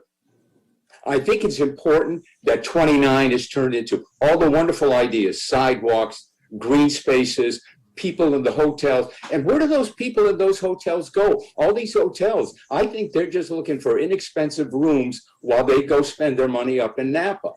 They're certainly not sitting in the restaurants in American Canyon. There aren't that many you can sit in. So I think that 29 should be looked at as something really special. It's the spine of this town. And people come in, and we come in immediately, either go to the east or we go to the west to our homes. And we stay on 29 just to get us to Napa or to Vallejo. So that's it. Thank you so much for your service. And 29 could really be turned into something beautiful. And I think that should be at the top of the list and not sold to the quickest and highest bidder. Thank you all. Thank you. Next speaker, please. Yes, Ross Felishin. Please unmute yourself. Can you hear me? Yes, we can. Go ahead, please. Good evening, everyone. Thanks for your time tonight. I've been listening for the last hour or so, and I had a couple things I wanted to say. I think a lot of you already know me, and we've either spoke through the public, through the public comment portion of these different meetings, or in person or over the phone. So, I'm with California Capital Group, and I had a couple of things I wanted to say tonight. The first thing is, I agree with a bunch of the other public comments about Highway 29. Highway 29 has, I believe, 60,000 cars per day on that highway. And the city of American Canyon has, I believe, under 20,000 people. From my experience in trying to do business in American Canyon, all of the different kinds of uses and businesses that wanted to come to American Canyon had to do with the 60,000 cars per day. I think if that wants to change, you guys should probably consider about city population. How big should your city grow? What kind of demographics do you want, right? And then that would possibly drive other kinds of uses or businesses that you may like. Another thing I wanted to bring up was about Highway 29. I forget when the city passed the Broadway District Specific Plan, but I've read that report and I've read that CEQA document many times. From my experience in putting EIRs and paying for EIRs myself, that is a process that takes hundreds of thousands of dollars, if not $1 million plus, and thousands of man hours to get approved. There are specific things that were addressed and analyzed and went out to the community to figure out what kinds of different land uses, what kinds of different circulation patterns, what kinds of different environmental impacts the city was going to be okay with for certain areas of the Broadway District Specific Plan. That specific plan gives a lot of security, or what am I trying to say? The Broadway District Specific Plan brings a lot of security to developers or business owners, knowing, hey, I as a property owner can rely on this document that the city's already done for my environmental oversight. So I think that if you're wanting to change the Broadway District Specific Plan, I'm not saying that you are, you probably need to open up the CEQA process again, and that could be timely and costly to the city. I've been through the city process from an entitlement and permitting standpoint. In my humble opinion, I think incentives need to be aligned. And I think that one of the ways the city and private property owners the incentives are not aligned is there's third-party plan check. The third-party plan check goes out to companies that are not businesses within American Canyon, and they overlook city staff comments and city staff analysis. Those third-party comments and consultants, whether they be engineers or architects, they have an incentive to keep dragging out the process, because what happens? The private property owner pays their fee. So I think a good way to speed stuff up would to align incentives. Along that same line, my specific property up. Okay, here's the last one. I'm going to pay over $600,000 in impact fees to the city of American Canyon for a service station. Those $600,000 were contemplated within the city by the city years ago, and every property owner who has a private business that they want to develop along Highway 29 is going to have to pay into those impact fees. If you want to incentivize business, whether it be a Whole Foods or a Taco Bell that you don't want, they are going to have to pay this highest traffic impact fee that I've come across. Best of luck to all of you. Well, thank you. Thank you, sir. Next speaker, please. We do not have anybody else who has their hand raised. Oh, sorry, you're gonna have to increase your volume. I can't hear you. I'm sorry. Yeah. We don't have anybody else who has their hands. Oh, Melissa Lamartina, who previously We're losing volume on you. Is that better, Mayor? It comes and goes. I apologize. We have Brian Hessmer, and then Melissa Lamattina would like to add additional. I'm going to allow Brian to unmute yourself. Hey, Nicole, we're having trouble with your audio. I think as we're getting to wrap up this meeting, I might just take over and kind of finish the clerking duty here as we get finished. Mayor, we do have two members of the public. Melissa, it looks like, wants to make a second public comment. And also Brian Hassemer has not made a public comment yet, I don't believe. So maybe Nicole, if you wouldn't mind unmuting Brian and we can go to that public comment, please.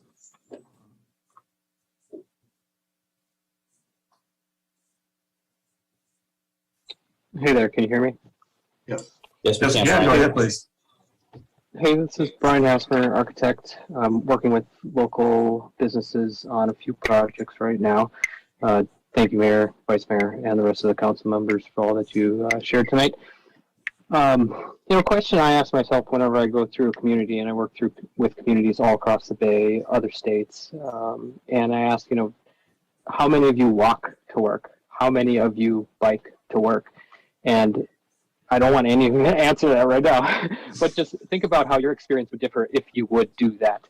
And, when we talk about, or when we think about some of these places that we love to go, Napa, San Francisco, Oakland, these neighborhoods that have atmosphere and character.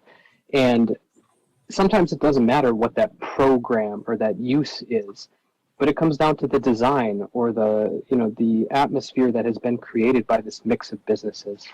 And, listening to Council Member, sorry, I've got my notes here, listen to Council Member Altman talking about the home improvement district. Like, I honestly can't think of anything worse than a home improvement district. I want to go to the home improvement store and then grab a coffee and then grab something else and let my experience be diverse.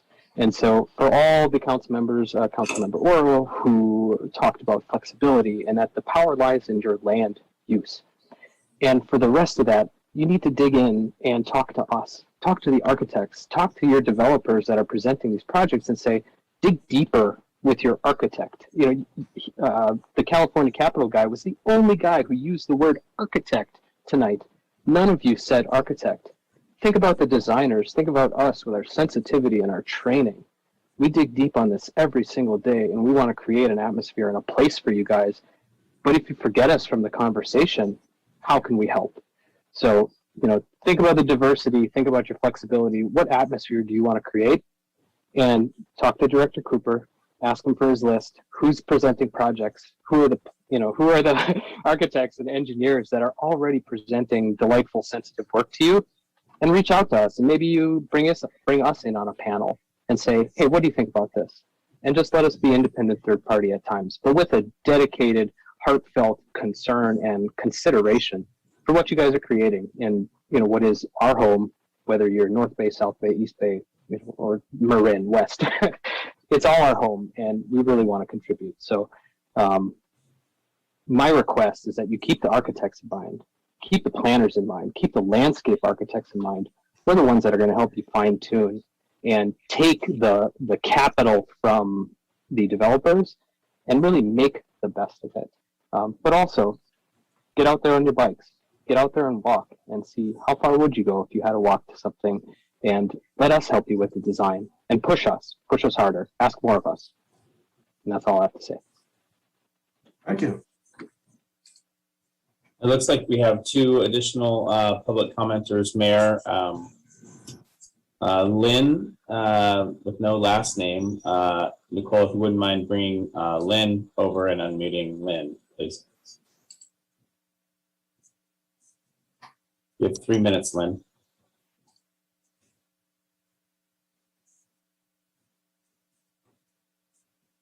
I have asked you to unmute yourself.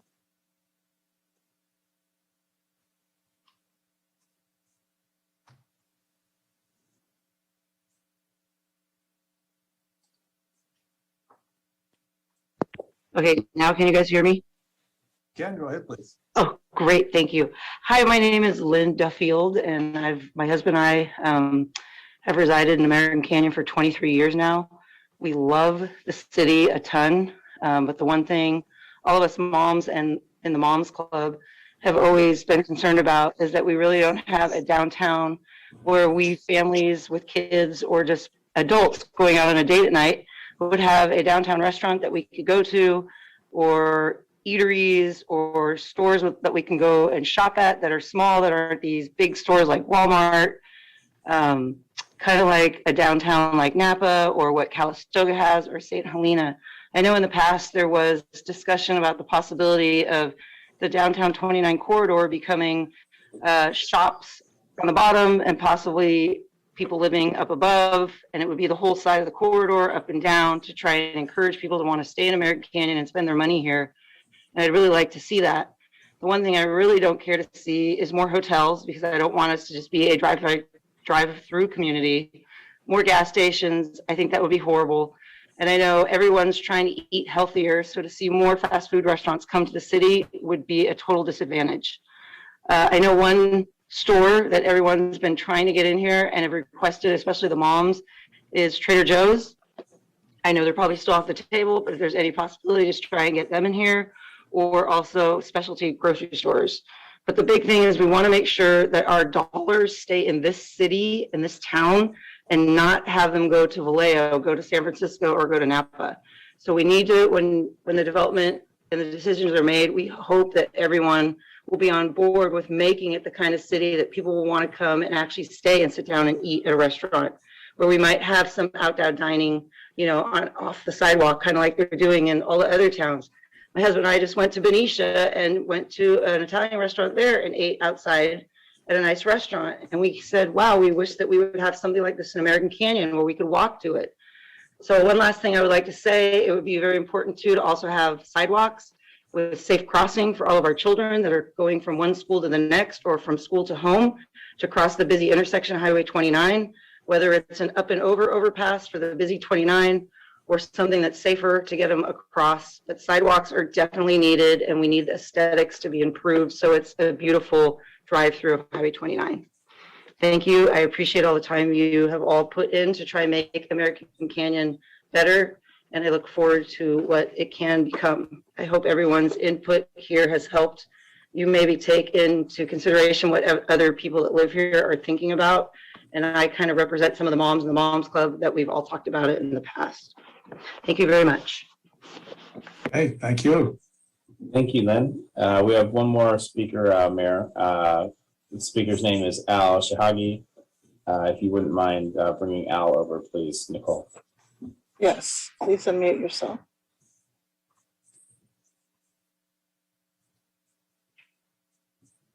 Please unmute yourself.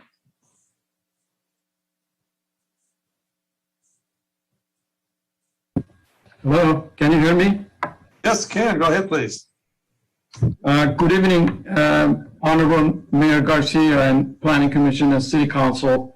My name is Al Shagagi. I am the civil engineer for Hampton Hotel. I want to thank the city staff, especially Mr. Cooper and his staff, for guidance through the whole year, which we've been working with him. And we have our teams here. I know some of the city council, they had a question about economic and the name of the hotel, a few concern there. We have our developer watching this, and they're here to answer any question you may have. Also, we have our economic consultant and the architects and our CEQA consultant and traffic engineer here too, in case if you guys have a question. But before I go, I'd like to just mention, I know some of the questions and comments from the people and the speakers regarding the sidewalk, pedestrian, walking, and so on. As a part of the Hampton Hotel, we are providing around 17.5-foot sidewalk with the 3 wells on the city's right of way, which gives you pedestrian wide sidewalk, which you can mingle, and eventually, hopefully, this will be extended and will be example for the remaining Highway 29. Plus, we are providing around 30-foot green landscaping behind that 17.5-foot sidewalk. I just want to mention that because I know everyone is talking about the sidewalk and all those amenities which people are concerned, which creates the pedestrian-friendly atmosphere, which we are providing part of the Hampton Hotel. We've been working with the city staff for, like I said, almost a year, and we've been listening and following their guidance. So anyhow, I will make my conversation short, and we are here to answer any question you guys may have. Thank you. Thank you. Does that conclude speakers? Mayor, Melissa Martina raised her hand. She spoke earlier. Generally, we allow public commenters one opportunity to speak, but it is the mayor's discretion whether to allow a subsequent comment. So I would defer to you, Mayor. If You know what, I think this is an important enough issue to allow. okay, Nicole, if you wouldn't mind bringing Melissa back over to the talking side of this. Yes, Melissa, please unmute yourself. Yes, I have. I just wanted to say I'm very passionate about American Canyon and I love it here and I never want to move away. And some of the things that make me proud to be here is just recently the gray water recycling program. Thank you so much. I got my barrels. I see a lot of them around town. So keep on doing those kind of things. That's great. Thank you. Well, Melissa, ma'am, just please be a good messenger for everybody out there to use it. Yes, I've been sharing everywhere. We get creative in solving problems here in American Canyon. Hopefully we'll be creative, apply that to this whole Broadway specific plan. Thank you, ma'am. I believe that's all the public comment, Mayor. Okay, good. Well, we'll close public comment at this time. I see Vice Mayor Joseph, you have your hand raised? Yes, Mr. Mayor, well, a couple of things. Number one, I'm hoping we can start wrapping up kind of the BDSP in general, and maybe we're going to move over to some comment or reaction to the Hampton Inn market absorption study. But before we go there, I'd like to make a comment and then a couple of suggestions on next steps. The comment really relates to the project initiation document, the Caltrans PID. And it's more of a pitch than anything else. As the mayor knows, we've been working with Napa Valley Transportation Authority and Caltrans to develop this proposal. And most of the focus has been on the struggle over 6 lanes versus leaving it at 4. The part that isn't getting a lot of airtime that I think really needs to be provided to everyone is more or less the I'm saying no brainer, but that's the wrong term. It's basically the guaranteed stuff, the stuff that isn't in any real question, and that is the likelihood that we will underground all the power lines along the 29 corridor, that we will have curb gutter and sidewalks, that will be having dedicated bike lanes on both sides, that there will probably be some landscaping, and that's the kind of investment that you can almost count on, because they have committed some of their own internal shop, state highway operations and whatever funds that basically has been earmarked for this corridor. So that's something you can more or less, with a high, you can count on it more or less. It may not be guaranteed, but it's something you can count on. And I think we need to appreciate the fact that a lot of what we've heard tonight is the need for aesthetics, the need for walkability and safe routes. And all of that is there as soon as we go through their bureaucratic process. So I would encourage us to focus on the positive in that respect. Now, getting to the 2 next steps. Number one, having heard so much about flexibility and having heard so much about the home improvement district being a bad idea, and having been the advocate for the home improvement district, seems appropriate for me to throw up the white flag when it's obvious. What I would like to suggest is that we rethink the commercial designations in our general plan, consider one general plan amendment or one plan, specific plan amendment that takes all those commercial designations, including home improvement, turn it into community commercial or whatever you want to call it. So it's almost like, if it isn't a residential area, then it's a commercial. And then having done that at the general plan level, then go back through your zoning ordinance and say, the uses that we're okay with maybe are approved as, you know, as a right, a permitted right. Anything that causes us pause is a conditional use permit. So maybe fast foods, maybe gas stations, maybe hotels, whatever those things that we may not be on board, that we use the zoning ordinance to create conditional use permits, and that we beef up our design standards so that, you know, using the Taco Bell as an example, we may not like a fast food restaurant, but if you make it as good looking as Taco Bell, it may be okay. So harking to the architect who just spoke, you know, take advantage of design standards, because that's really how you can make that corridor look great, even if it has uses that we might not otherwise appreciate. And then I might also suggest kind of an overlay concept in which we look at some of those premium corridors or premium corners and say, okay, we might like certain types of businesses. I think Councilmember Oro's right. It probably isn't our job to go out and say, we're going to try to get our Trader Joe. But we may want to say, this corner would be ideal for some type of a specialty market. And if one happens to knock on our door, this overlay says that we're going to do something expedited. Either we reconsider some of the impact fees, we streamline processing, we do whatever, so that somebody will say, oh, so you'd like me to do something here. Maybe that can make the economics work that otherwise might not have. So that's what I'd like to suggest as far as dealing with the Broadway District Plan. The second point relates to the Economic Development Plan that the mayor is curious about. I know we have kind of a draft that's been collecting dust for a few years.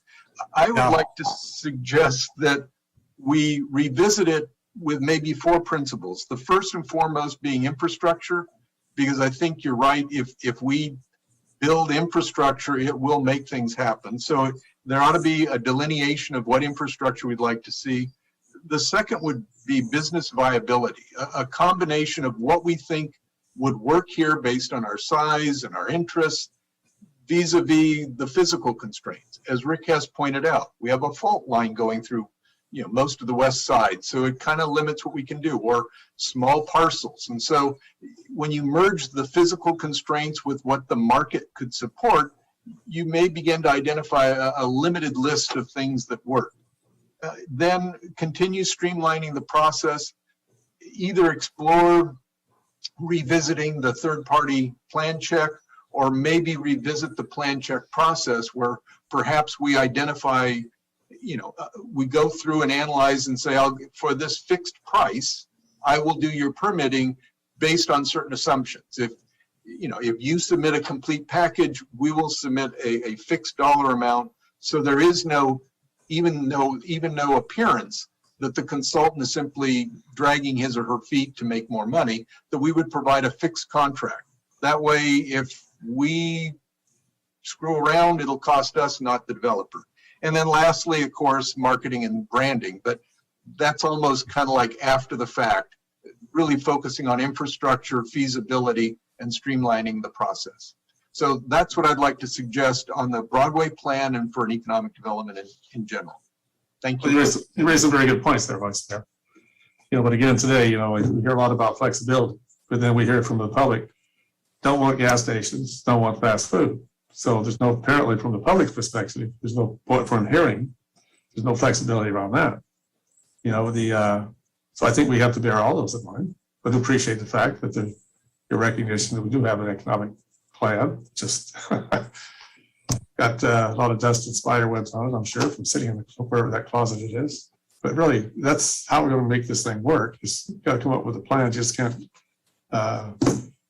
just go ad hoc on everything. It has to solidify together. I want to point out also, the speaker that said they dine out in Napa. Well, that points out we're part of their market. Guess what? Vallejo's part of our market. They shop our stores, and we could get them for customers for American Canyon. In fact, we do. So I think if we're trying to market what we have, we need to look larger than just our borders around American Canyon. Councilmember Albandomus, I think maybe we should look at the, after her, we should look at the deal with the Hampton Inn. Yeah, my comments are super brief. I just want to agree with what Vice Mayor Joseph said. And I also wanted to add, I want to second that we should revisit the economic development plan. I think I mentioned it last time with less specificity than Vice Mayor Joseph. But we also, in that process, we also did identify businesses that are interested in coming here. So I think it's important to bring that back up and see what's there that wants to come here and which of that our residents want to see here. That's not, obviously we don't want that level of detail in the Broadway district specific plan, but I think it will serve as a guiding document. And I've mentioned that several times. So I just want to strongly reiterate what Vice Mayor Joseph said about revisiting that and actually adopting it at some point. Very good. Okay, are we ready to transition now over to discussing the hotel, the Hampton Inn? Hearing no objection, let's move over to that. I was very pleased to see the report we got back on the economics. So it sounds like we're in a good position here. One of our basis for our local economy is a visitor who's passing through town and on their way stops and spends the night with us and dines at our restaurants. Staff wants to elaborate more on this, please. Yeah, sure. I'll jump in here, and then Brent maybe will have some thoughts. We did circulate to the council and commission some additional work product that was provided by Visit Napa Valley. But the long and short of it is, we have a unique, distinct market from some of our neighbors, and it was one of the more telling statistics for me was the occupancy in American Canyon hotels over the last 18 months has hovered around 50%, which is 10 to 15% higher than some of our neighboring cities that rely much more heavily on tourism travelers. Our market is much more blended, and it kind of mirrors American Canyon's revenue structure. We're not all in the tourism bucket or the sales tax bucket. We have a blended source of property tax, sales tax, and TOT, and a much more stable and balanced type revenue structure, and in some way reflects our hotels. There are people who stay at hotels who aren't on vacation. There are people who stay in hotels for business, and these aren't just salespeople or business people going to a conference. There are people who are going to various hospitals, for example, traveling nurses, those sorts of programs. There are construction workers who are working on projects and stay here for a week and then go home. All of these folks tend to be what's kind of coined a per diem type traveler, where there's a certain amount of money that they are either assigned or given or what have you for the hotel rooms. And that is a more stable source of customer base and revenue for hotels than the more volatile version of tourism. So, and one of the interesting things about that marketplace is that there's not a lot of that marketplace elsewhere. So there's still plenty of opportunity to add those rooms in that group, and with the studies from EPS and the work that was done by Visit Napa Valley kind of highlights the fact that marketplace, that sub marketplace of the per diem traveler, is untapped, or at least only partially tapped, and so that the project of the Hampton Inn wouldn't disrupt that in any significant way. And so I think that was kind of one of the more telling points. Obviously, design, construction, access, architecture, layout, all those different topics for a different night. But we wanted to share, that it looks like from an economic perspective, this Hampton Inn project won't be a detriment to existing hotels, which was the council's concern. And the reason that we were raising it now is for this notion of a general plan amendment. Currently, the proposed project is in a zoning district where hotels are not allowed. So as a part of the project approval, if we were to go forward, would require a change to that. It would have to, that part of the code would have to be changed to allow a hotel use to go in. So it's not an insignificant request of the council to make that change. And the council was concerned about undermining existing hoteliers and not wanting to cause them to lose out on business, robbing Peter to pay Paul, if you will. And the effect of what these studies and this work has shown is that really the pie can be grown by adding these additional rooms. And I think that was an important conclusion. Brent, I don't know if you had any other thoughts you wanted to add.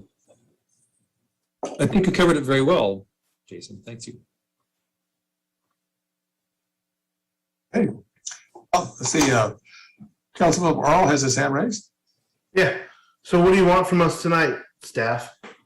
As it relates to the hotel study, this was just sharing it publicly and sharing the information because of how unique it was. So we don't need any action. This was, I think we heard from some members of the public who don't want more hotels. We have a study from, they didn't necessarily say why. I don't mean to presume to understand why they said no. They just sort of said no, or they don't like that idea. But, the council has something to consider in the future about a zone change, and we prepared an economic study. So if there's any sort of reaction or comment or feedback, that'd be helpful, but there's no action needed tonight by either. Yeah, well, what I don't want is to go in here and talk about the merits of the certain project. I think that needs to go through the normal procedure of planning commission and others. But what I will say is flexibility. Did I say that already? Right? And I think it should be considered in that way, because here's something that maybe none of us had considered when we did the BDSP. And tonight we saw a very nice photo of something that could actually happen. Let that go through the process. Let us have that debate. Let the planning commission or even the city council, when it comes, consider it on the merit. And invite that developer, or we'll call it another way, invite that investment in. And that's the kind of thing I personally want to see, projects coming in for evaluation rather than sitting around people's investment sitting on the sidelines. All right. Vice Mayor Joseph. Yes, I agree. Looking at this project at the level that we're at, there's some merit there. I can certainly see the advantage of the synergy with Canyon Plaza. The ideal would be if somebody could acquire all those little parcels there so you control the whole corner, but that's a lot easier said than done. On the other hand, I think as I mentioned the last time we talked about it, the market study was a key element. The other key element was the franchise, the brand. And from my perspective, I think the way we ought to approach this particular project is with a development agreement, in part because when I look at the market study, maybe I'm just a cynical guy, but I wasn't nearly as excited having read that as staff was apparently. And I was a little disappointed with Visit Napa Valley because rather than address the merits of the study, they just said, hey, American Canyon is kind of a swell spot. Thank you. Looking at the study, it concluded that we have about 275 potential rooms that can be absorbed over the next 2 or 3 years. And home to suites is about a third of it. This proposal is another third. And I'm not 100% sure where the Cambria Hotel in Napa is part of that 275 or not. So some clarification could come in handy. Either way, we're getting really close to whatever that capacity is. And when there's, I think, 4 or 5 other hotels out there being talked about, it really gets down to if Home to Suites moves forward because they're approved, they just need to break ground, and Hampton Inn moves real fast, then great. We suck up that available capacity and everybody in Napa struggles because we took it all. I like that. My concern is, I think we approved Home to Suites 2 or 3 years ago, and it still hasn't broken ground. So the idea that Hampton Inn could get an entitlement and then be open in 2 years is a concern. I don't know if it's realistic. Not to be disrespectful, my bet is whoever we bring forward is going to say, trust me, if you give me the entitlement, I'll start construction tomorrow. And that probably isn't going to happen.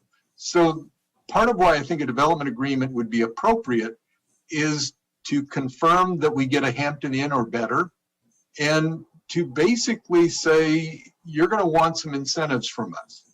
And if you want these incentives, the quid pro quo is you build this thing in a timely manner. And if you do, you get those incentives. If you don't, they prorate backwards until if it drags on for too long, you don't have those. I think we need to define that up front.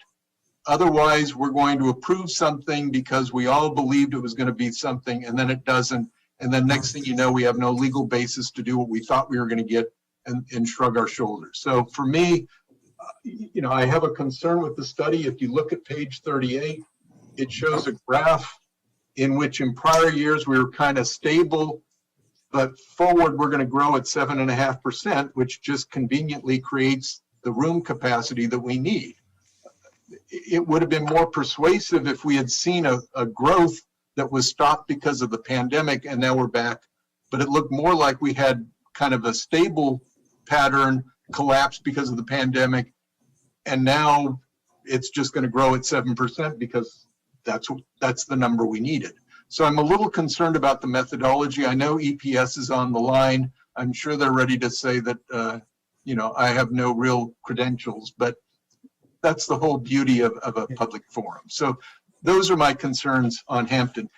As it's presented, it looks good. I would love to see something like that happen, but those are my concerns. Thank you. Mr. Mayor, I have my hand raised, if you don't mind. Certainly, go ahead. Yeah, I just want to follow up. A development agreement is exactly the kind of red tape that we don't need for the Broadway District specific plan. This is something that, the process here is already cumbersome, right? It's already a thing. And if we want to wait another 20 to 30 years for a sidewalk to be built, then let's make it a little bit more complicated. So I wholeheartedly disagree with that. The reason why we brought the BDSP forward was to make it easier for investment and to require somebody to do a cumbersome developer agreement, which is going to take lawyers upon lawyers upon lawyers, and time after time is just going to stop progress, quite honestly. And there already is progress here, and they're going through a process of a special agreement, doing a market study, right? How many hurdles do we need to put in front of investment here for actually something to happen on that highway? And I just couldn't listen. I hear your concerns, Vice Mayor Joseph, on the market studies. I kind of don't agree with it. I'm going to go with some of the experts here. I still think there's an opportunity for growth here. It's not my money that they're putting in, but it is our city that they are investing in, and we want to make sure it's the right project. But these guys are putting the money in. Let business happen. It's been a good conversation. I think that there's a process for moving forward with this development. And I'm sure it will all be weighed out. But good to appreciate both your comments on this. Gives a perspective for those who will be having their first look at it to consider. Vice Mayor Joseph. I don't want to get into an argument too much, but I do want to emphasize, number one, we shouldn't look at the development agreement for Watson Ranch as a template for this. Watson Ranch was way more complicated, had way more variables. This is something that can be done probably as expeditiously as the actual development review process and the development of a formal permit application. So number one, it isn't a lot of extra red tape. Two, the protection it would provide the city is the kind of thing you buy insurance for. Not because you plan on it failing, but because you didn't realize it would fail. I will tell you the DoubleTree, a little bit of background. The DoubleTree came in as the Gaia Hotel, and the developer was, an incredible visionary. He had wonderful ideas. He was going to do a LEED certified hotel that was going to have a world-renowned architect design it. It was going to bring in money. It was going to be incredible. I mean, we're going to have an undulated roof, no less. Yes.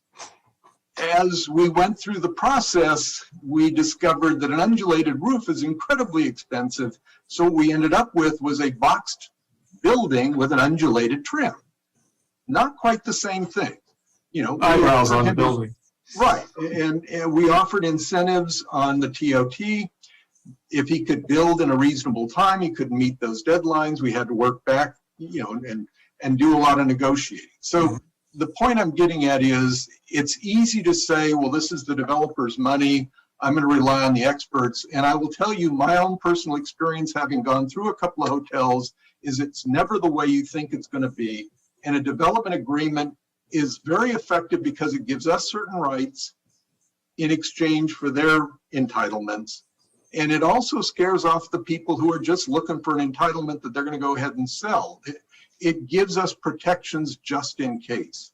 And the cost, again, shouldn't be any more onerous than putting together the entitlements in the first place. It just helps clarify our protections. I thank you for your rebuttal. I'd like to get, and I don't want to get into a long debate here. I would love to have Mr. Ross's opinion or Mr. Cooper's opinion on what a developer agreement would cost in terms of time and effort. You guys have dealt with these in the past, and just so that the whole full council and the commission knows as they try to weigh this as an option, or even consider it if they choose to do so. Mayor, maybe I'll start with a simple answer, and then Bill can fill in the details. A development agreement is a private agreement, kind of like a contract between the applicant and the city. And so, development agreements can be complicated or they can be simple. So it really depends on the scope of the development agreement as to whether or not it's something that takes a lot of negotiation, or whether it's something that's very narrow in its scope. And with that, I'll pass it on to the city attorney. You're on mute.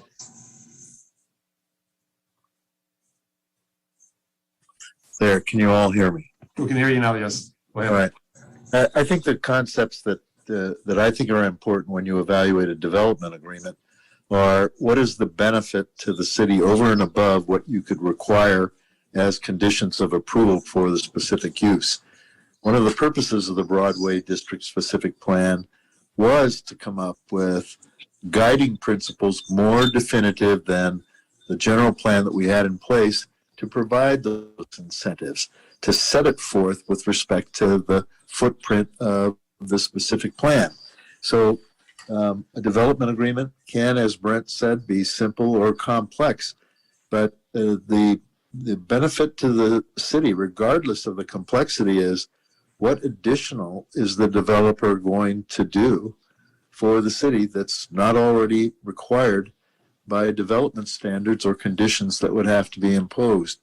The BDSP is a document by its specificity that's supposed to encourage the type of development, I would say, to avoid a development agreement. I think the concepts associated with flexibility in improving the designations in the BDSP go to expedite processes, and then your opportunity for having more detailed descriptions in your land uses is something that will be of benefit to attract the kinds of uses that developers want. But I think it has to be an integrated hearing process where the development side really gets a voice in the aspect involved. I think what Mr. Hess said was a good suggestion, but in terms of the development agreement, the real question at the beginning is, what is the additional consideration or promises that the given applicant is going to promise to do for the city that aren't already required? So I think that's the issue. The speed with which it's processed is dependent upon reaching that agreement. I think that's something that the city's experienced in the development agreements that it's had, is getting that particular additional commitment by the developer that's satisfactory to the council. And just to add on to that, complexity versus simplicity, the AC1 development agreement for Watson Ranch would be on the complex spectrum, costly, time-consuming. The development agreement for the Napa Logistics project, not nearly as complicated, accomplished after the use permit, took in the range of 6 to 8 months, and could have probably been processed concurrently with the use permit had the developer sought it at that point. they didn't for their own purposes and came back later and was processed relatively quickly under the EIR that already existed. So it does really depend, like the city attorney said, starting with the basis of what additional benefit might the city receive and some concurrence from the other party that they're willing to provide that. There is no way that the city can impose a development agreement. This has to be a mutual agreement by the parties, and developers can certainly benefit from development agreements. That's why they were created by the legislature in the first place. So I don't know that this topic needs to have so much more conversation, Mayor, because I think the specificity of how this development approval might go forward is beyond what staff was looking for on guidance. We were focused really on the study and kind of airing. Yeah, appreciate that. It's just a question that came forward. I think we have some better understanding of it now. And we're ready. Hey, thank you for the context. Okay. Anything further for this evening? I don't have anything further for this evening, but for Brent and I's benefit, I'm going to do just a little bit of recap. You know, I think, you know, one of the very first points was focusing on not what we don't want, but what we do want. And what staff takes that to mean is that there's nothing out there that if comes forward tomorrow is automatically going to be verboten, but we ought to be reviewing these on a case-by-case basis with the discretion that's given to the Planning Commission and the Council under the existing framework that BDSP is. So, so that was helpful. I think. What about the issue of the gas stations and fast food? That came up a lot in the public comment. You're right. So I should separate gas stations already subject to the interim moratorium and already proceeding on the path of I just want that clear for the listening public. Yeah. So I should have clarified my comments. Everything I just said did not apply to gas stations, which is going on its own path. You know, as far as fast food and drive-throughs and all sorts of those things, you know, nothing from the conversation tonight means that we're going to be changing anything in BDSP, but what we're going to be doing is really focusing on a case-by-case basis, focusing on individual findings, individual projects, those sorts of things. So that was helpful. Lots of, I'm really going to be focusing on just sort of action items, because we're taking all of the comments tonight and kind of distilling them into how we're going to be reviewing them on a case-by-case basis. But as far as action items, I did hear an idea about having a subsequent workshop that would be, you know, attended by and focused on developers, architects, commercial business folks who do development, who are knowledgeable, you know, as their industry, and bringing them, you know, I'm thinking Buzz, Rick, architects, Mr. Hilsheim, if he's interested, those sorts of folks, and gaining their perspectives. So, you know, I wanted to throw that out there as a possibility for a next step. Certainly taking a look at the economic development policy or plan is a next step. Mr.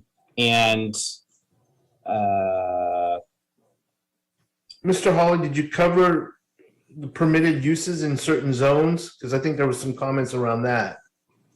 There were. That's something Brent and I are going to kind of go back and take a look at. There was this idea of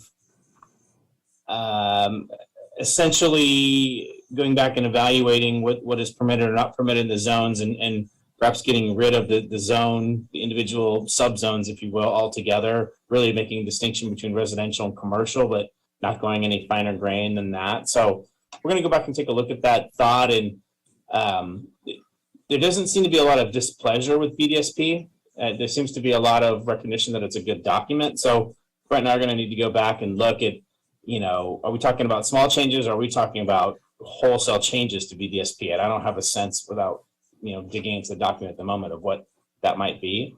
But, you know, is there the opportunity to make a distinction between commercial and residential and just making it a little higher level and really maximizing some flexibility? And if so, how disruptive is that to the existing framework on BDSP? God forbid we have to recirculate a SEQA document or something to do that. So, so we definitely will be looking at that. And, you know, on the economic development plan, thinking about the physical and market constraints and infrastructure and some of the other aspects to it. Again, Hampton Inn will be kind of proceeding on its own timeline as its, you know, individual project. Brent, was there any other follow-ups or action items that you have?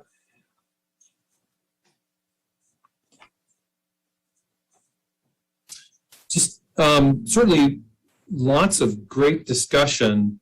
There's a lot of valid viewpoints. So I've taken copious notes.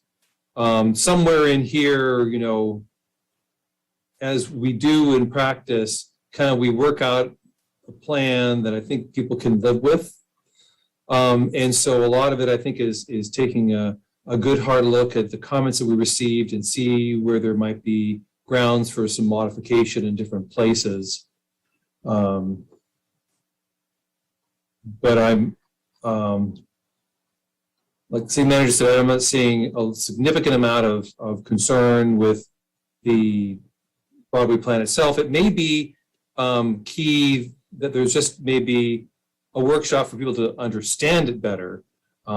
Because I did hear comments about things that they wish the plan had done when in fact it's in the plan. So I think maybe there could be perhaps a broader workshop on just kind of reviewing the plan and understanding what it can do.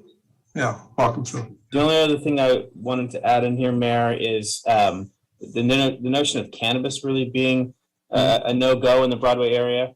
And it already exists that way. So just wanted to confirm that we're not, you know, there's no desire or movement to make any sort of changes that would permit any of that. And you know, really the comments we heard tonight were to kind of keep that as it is, meaning not allowed in the Broadway area. You know, so that will definitely be remaining status quo. Thank you. All right. We can wrap it up. Oh, let's see, Vice Mayor, your hand's up.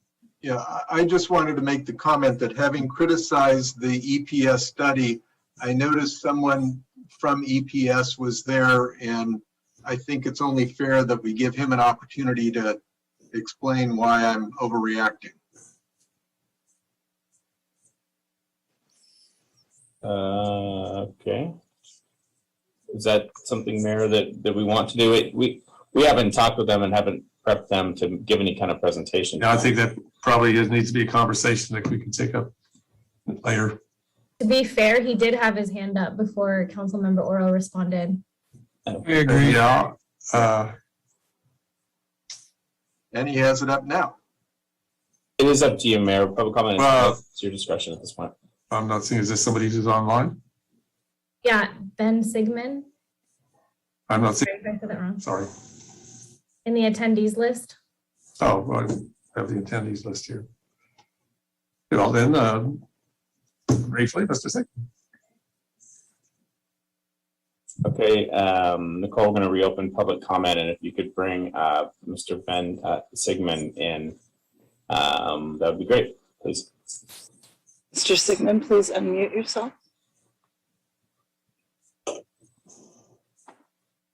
Mr. Sigmund, I have asked you to unmute yourself. Please do so. Good evening. Good evening. Good evening. Hi, Council, Planning Commission, thank you. Ben Sigmund, Principal at Economic and Planning Systems. I'm the primary author of the report you received tonight. I just wanted to try to clarify a couple of the questions that came up from Mr. Joseph. One, simply that the Cambria Hotel is included in the analysis. So when we identified the 275 hotel rooms, unmet demand by 2025, we had anticipated the full delivery of the Cambria Hotel. So that's accounted for. And the growth trend isn't something we assumed. It's calculated based on historical trends. So we essentially looked at how hotel demand had been growing leading up to the pandemic and continued that 7% growth rate after a recovery. And we'd been looking at some industry forecasting around that recovery. Certainly nobody has a crystal ball, but we're all very hopeful for a strong rebound in tourism. We've seen some green shoots of that nature over the summer in the North Bay. And I think we're seeing at a national level as well, GDP exhibiting a robust recovery. So we are optimistic about hotel demand in American Canyon, and don't want to take up any more of your evening, but I'm available now and I'm available in the future for any questions or comments related to the technical report. Thank you. Okay. I Yes. believe that's all of the public comments, Mayor, and staff doesn't have any other questions for the committee or for the commissioner council. Very good. Well, then I think we have concluded our discussion for the evening. Very good conversation this evening. I recognize that, I think we all do. It's pretty complex when you have something this large that we're working on. But I appreciate everybody's patience and input on it, and look forward to good things happening in American Canyon. That being said, I'll call. Mayor, Yes. we have a couple council members with their hands up.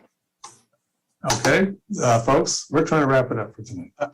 If this is, measure your comments. If this is a back and forth and back and forth, we've had our back and forth.